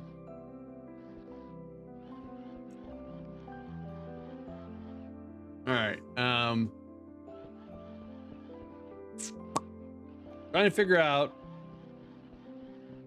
a safe location.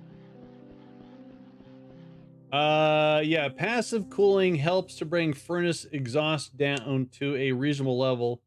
But if you want it all the way down to room temperature, you definitely have to put some active cooling on it. Gotcha. No, I think I'll be okay with the passive. If I put my advanced furnace, because I have a bad ratio of over pressurizing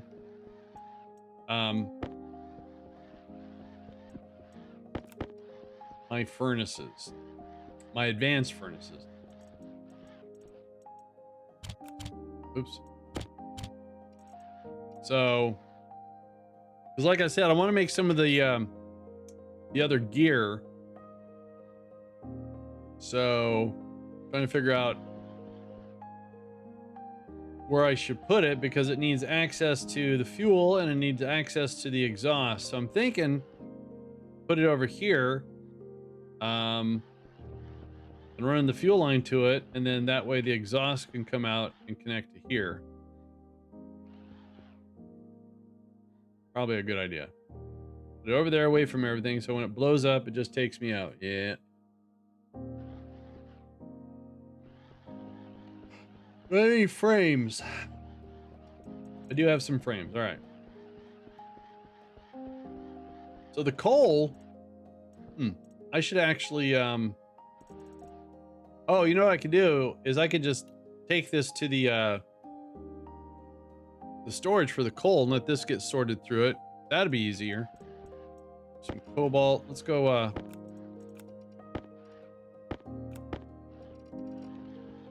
yeah, let's go do that.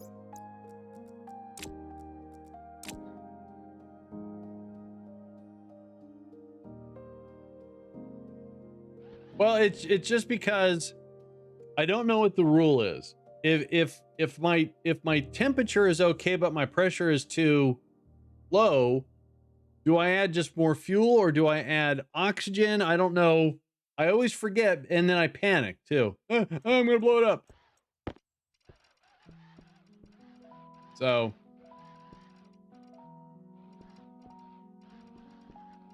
yeah, there's some silicone here. Nice. All right.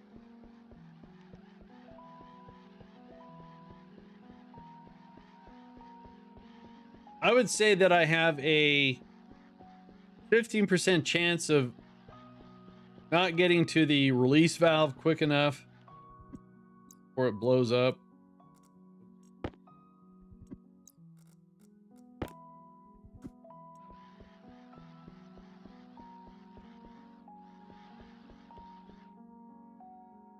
I know. All right, so this is what I'm going to do. So I have a sorter right here. So what I could do is hook an unloader to this.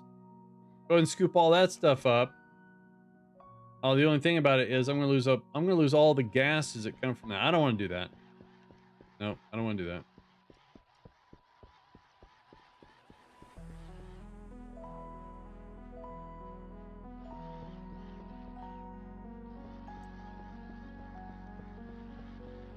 That's the benefits of doing smelting, right? You're supposed to get some stuff for it. So let's do a copper run.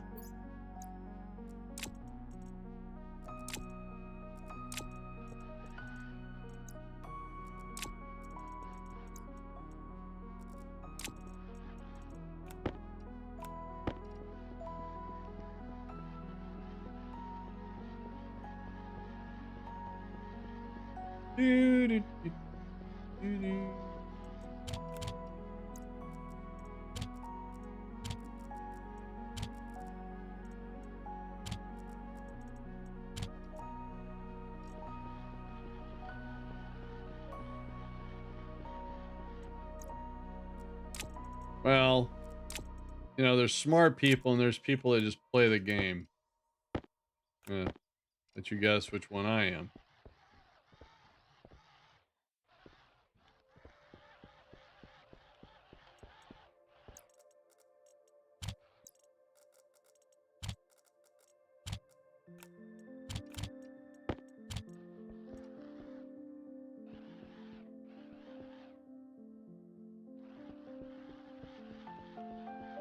Let's do another batch of lead. I think I saw some more. A little more. Some lead.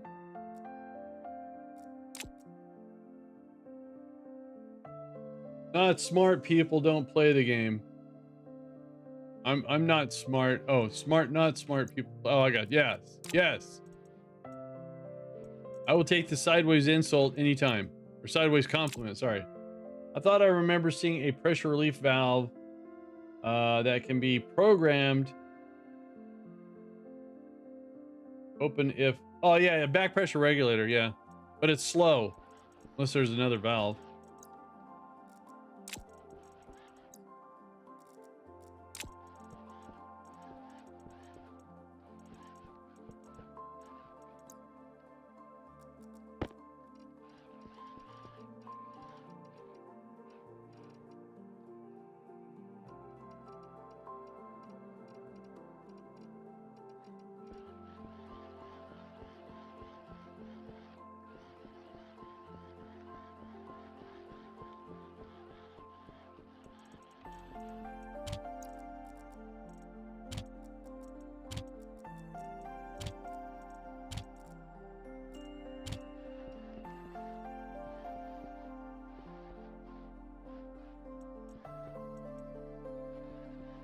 All right, so what is the logic set at over here? I keep forgetting. Is it 40 degrees Celsius? 313, that's 40, right? Yeah, so 40 degrees Celsius. Then we pump out this line. We got a ways. Let's go ahead and help it out.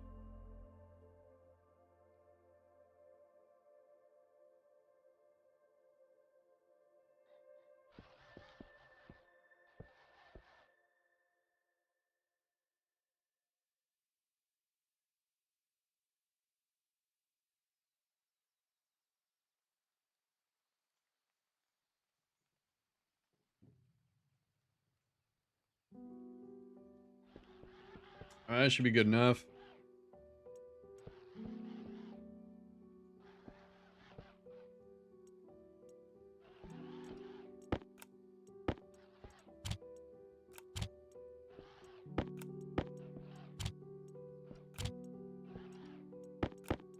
So, has anyone tried any really cool demos on Steam?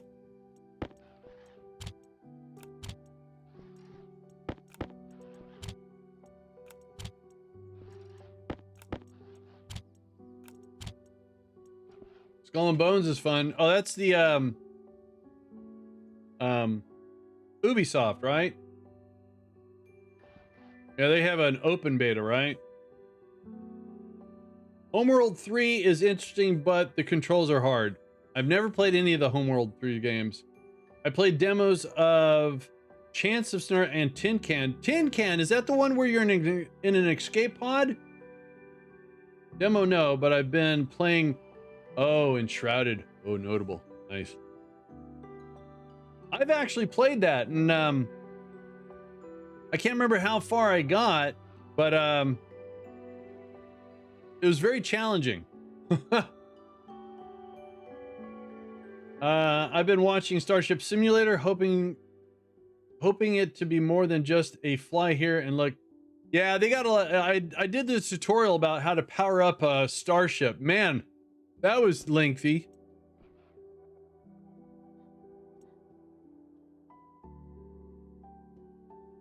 Star Trucker, I've got that one. I've got that one downloaded and installed. All right, so let's reuse this heat.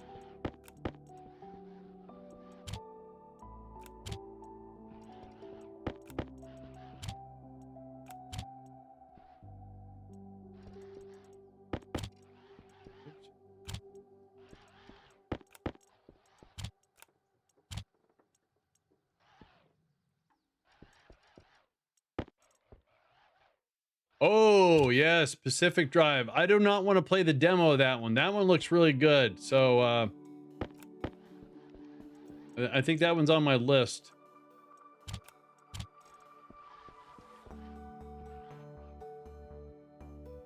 I vaguely caught Carnage was playing it, and I said, "What is this?" I go, "Oh no, I don't want to watch. I don't want to watch.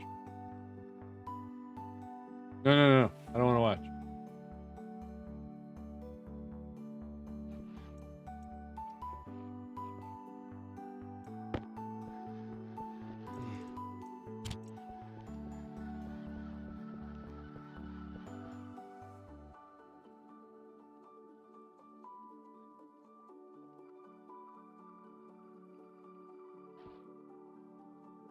All right, so this is where you guys were teaching me or letting me know about differentials. So my recooling is staying at, now why is it staying at, okay, so it's on, right? So we're recooling and now it's getting warmer. All right.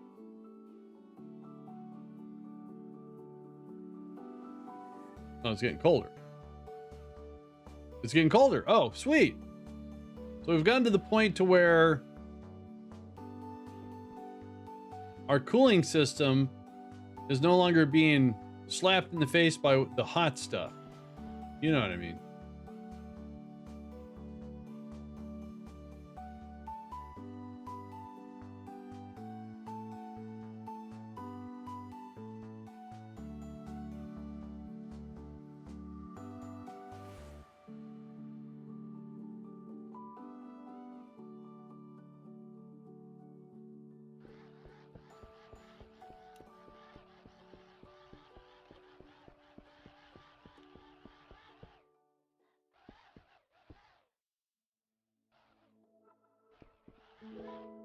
So I was starting over here at about 260 degrees Celsius.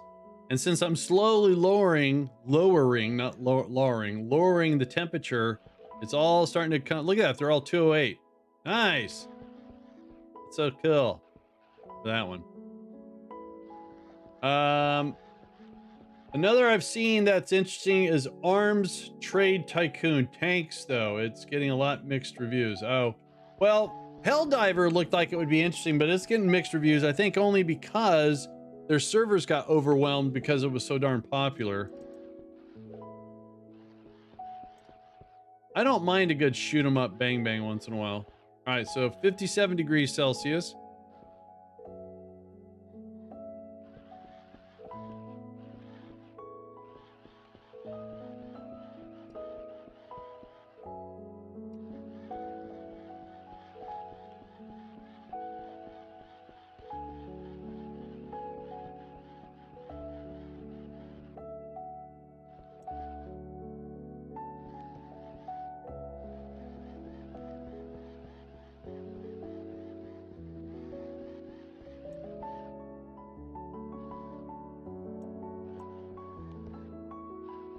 All right, we're getting there.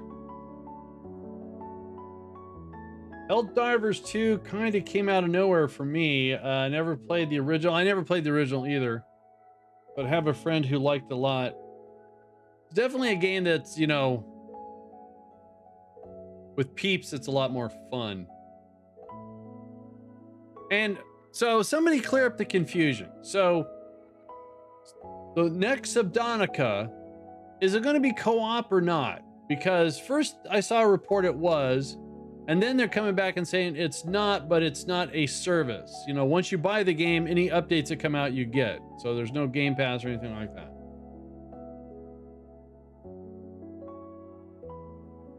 Because, you know, Subnautica co-op could be such a lot of fun.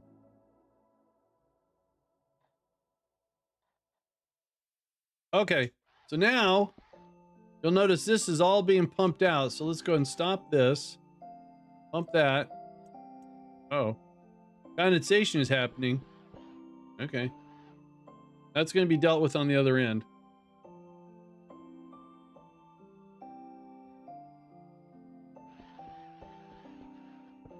And eventually this.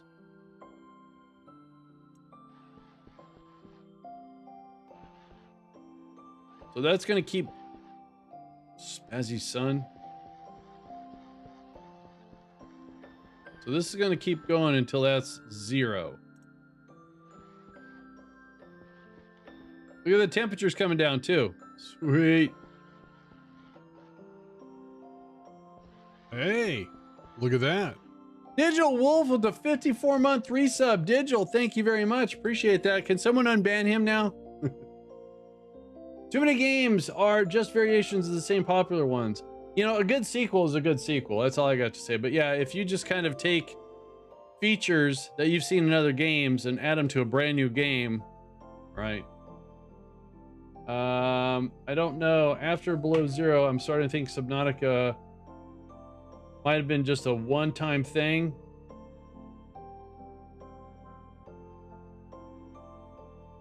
Well, I mean, Sub-Zero, I didn't finish. It got to be too much back and forth. Thanks, Monster.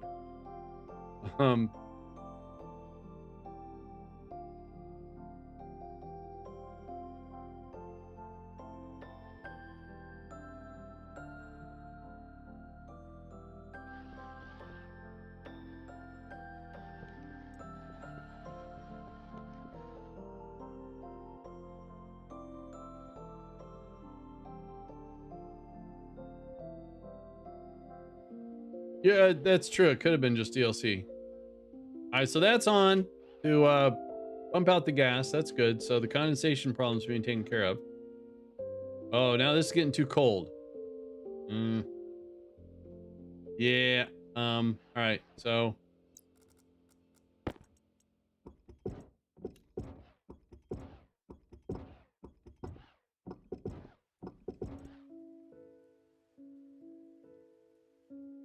it's heating up some.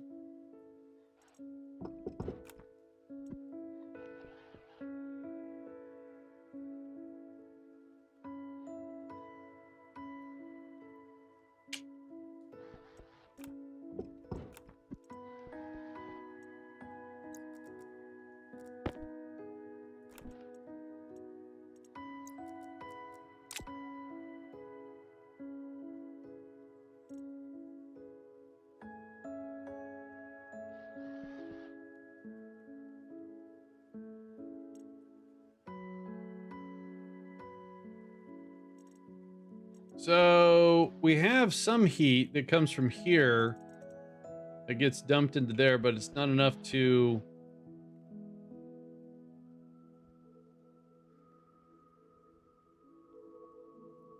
It's trying to warm it up. It's just not enough. So we're going to dump this. There we go. That fixed it. Except. Okay, that turned off. Oh, because of the temperature. Right. Okay, good. This is going to zero this out. All right.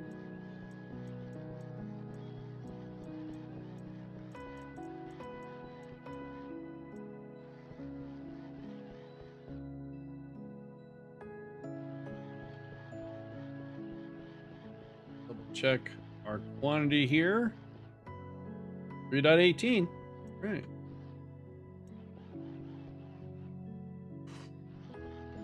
All right. Well, so what we did today, we tried to start off with some space engineers. We ran into, well, poor Red evidently might have some damaged equipment because of a power transformer down the street blew and took out a bunch of his equipment. So that was very unfortunate for him, and I hope he sends out an update and lets us know what's going on.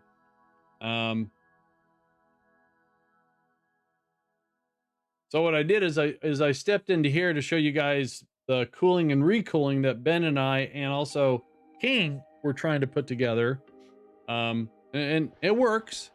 It's a good step in the right direction, that's for sure.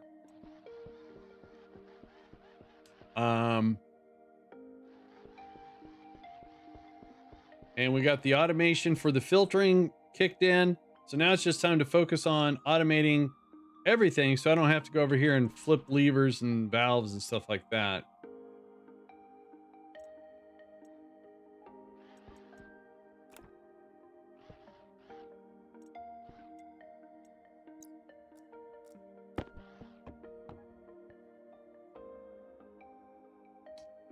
Well, there's, wait a minute. Hang on a sec. I got some logic that is supposed, is it, oh, maybe it's this. Read pipe analyzer cooling gases. Oh, all right, my bad. This needs to stay on. There we go. All right. So this logic makes sure that we pump the gas out of the liquid, and this one makes sure that we pump the gas out of the liquid. So we purge it versus pump. There it goes.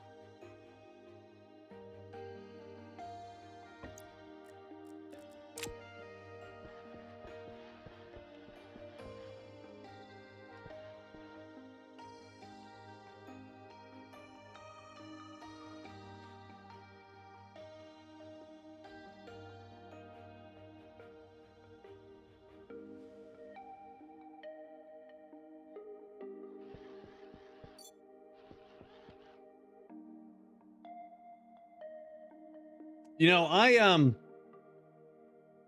don't watch this channel that much, but it was Matt's recovery, where, you know, he gets a call for these people that went out four-wheeling and get themselves stuck, broken axles, whatever.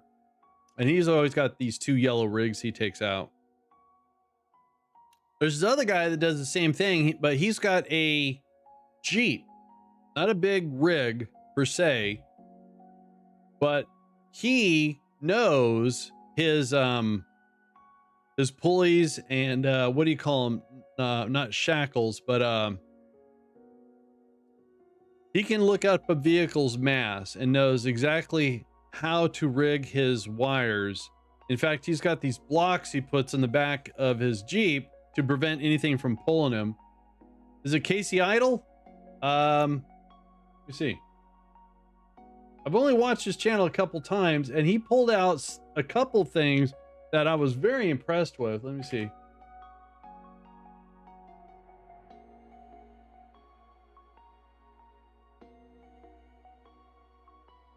No. Wait, hang on. No, he's got a big rig. This guy has this. Hang on, let me see if I can find him. I see you got it. I like the new layout. Oh yeah, King. Yeah, no, thanks a lot for your help, King. You were definitely on the right track.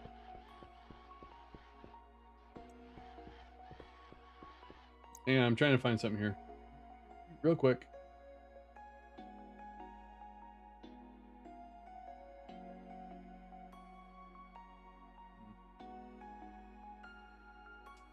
Dang it.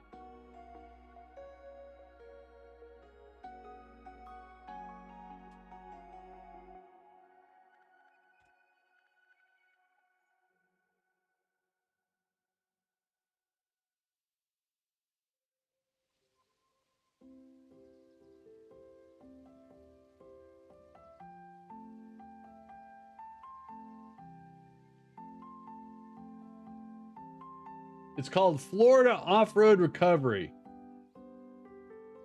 So we can roll it.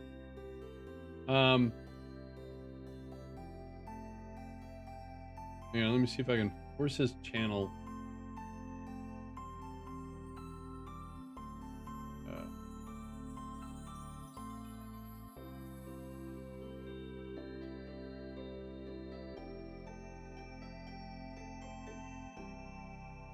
So this is the guy that he pulled out a very old school Army. I'm gonna say it wasn't a half track, but a dual track. Actually, I think it had 6 wheels in the back. It had 2 stumps underneath it. It got high centered, I guess. And he went out there. He pulled the stumps out. He pulled this thing out where other vehicles got stuck trying to pull it out. And then in that particular video, it's somebody got their Ford, I believe it is, stuck, and he pulled it out. In fact, that one slightly pulls his Jeep towards it. So yeah. All right, Kata. Yeah, thanks, King. No, yeah, it's I knew I knew I had done this before with Ben. I just can't remember it. Probably a Ford, yeah. You compare against 2. Question about that because you want either or. What if the temp is too cold and you get a 1? That's a good question. So right now there's 3 triggers basically, right? So I have let's cool this pipe network down to -70, right? And as you can see, it's currently pumping all the gas out. So this condition is met, right? There's the 1. This condition is met also, but and that's why the pumps are on.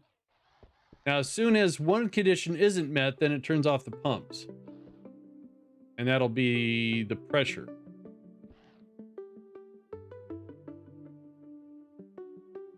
Then this other bit of logic here is just to recool the warm gases.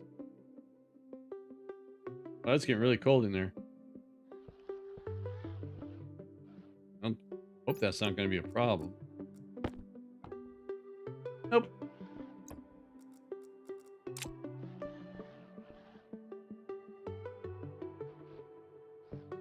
So now this should be... We still have a 2, so that's why the pumps are on. Now, as soon as it doesn't add to 2 anymore, then the pumps turn off.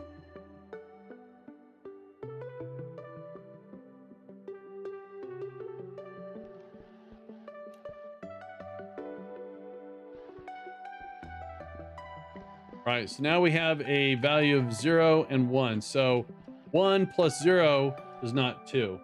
So if the pressure is low, but too cold, the pumps will be off. So as you can see right here, we still have a pressure, right? Or I'm sorry, we still have the temperature requirements being met, right? But, so that's a 1, comes in here. But this is a 0 because we have no pressure. And actually, this was what was throwing me for a loop, is it's not equals. And I was trying to do less than. So I was always getting a stuck pump. So now we have 1 plus 0. That equals 1. So we have a state 0, so we turn off the pumps.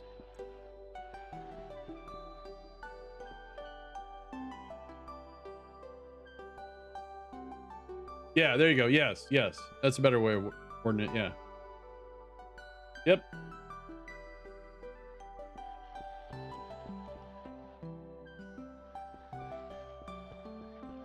Exactly.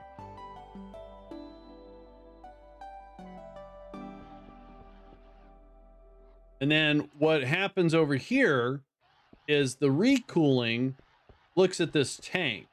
So right now, this is off and these are off. So this network isn't connected. Yeah. So we have nothing in the pipes to be cooled. So that was one of the goals.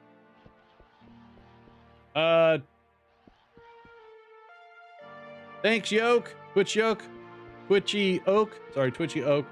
So now if I go to use the coolant, right? So if we start cooling, it will impact the temperature of the tank.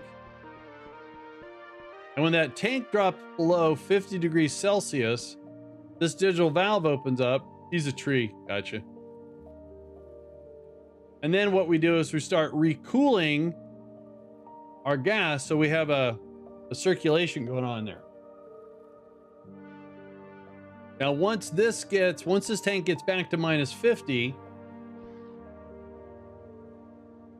then that will shut off. And then what's ever in here gets cooled back to minus 70 and pumped back over here. So we have a nice little looping system that goes on there.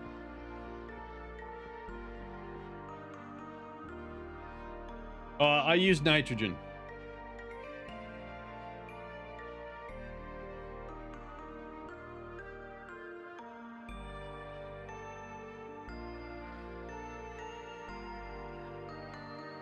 Wait, so by the way, what is that gas? You mean this gas or this gas? Green or brown?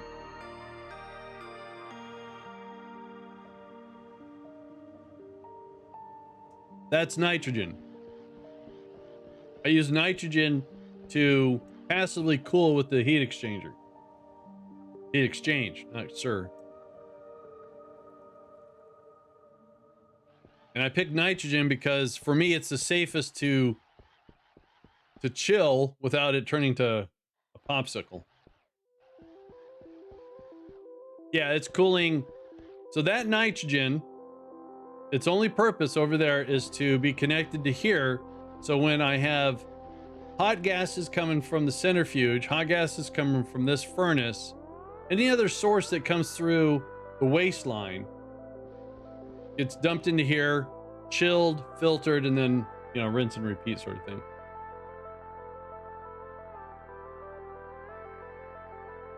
And then over here, it's all manual right now. But when this gets down to 40 degrees Celsius, then that's when the filters kick in.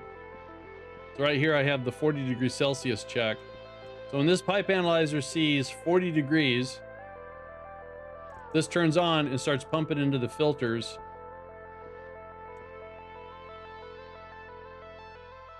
Uh-oh.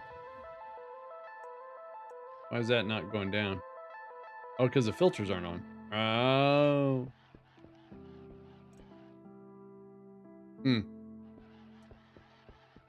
Another hiccup. All right.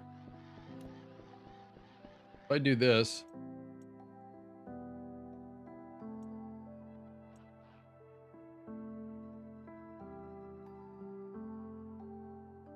There's more pollutants than CO2, so if I go over here.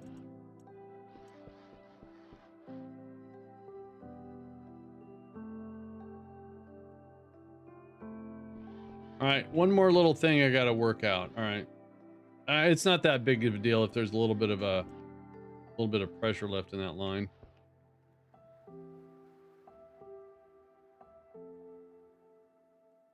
Learn how to do MIPS? Sure.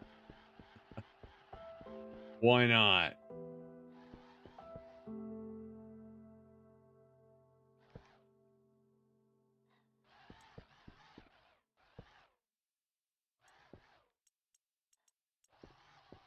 All right, guys, so that's going to do it. I'm sorry that there was no space engineers, but like I said, our good friend Red had a little bit of a catastrophe on his end.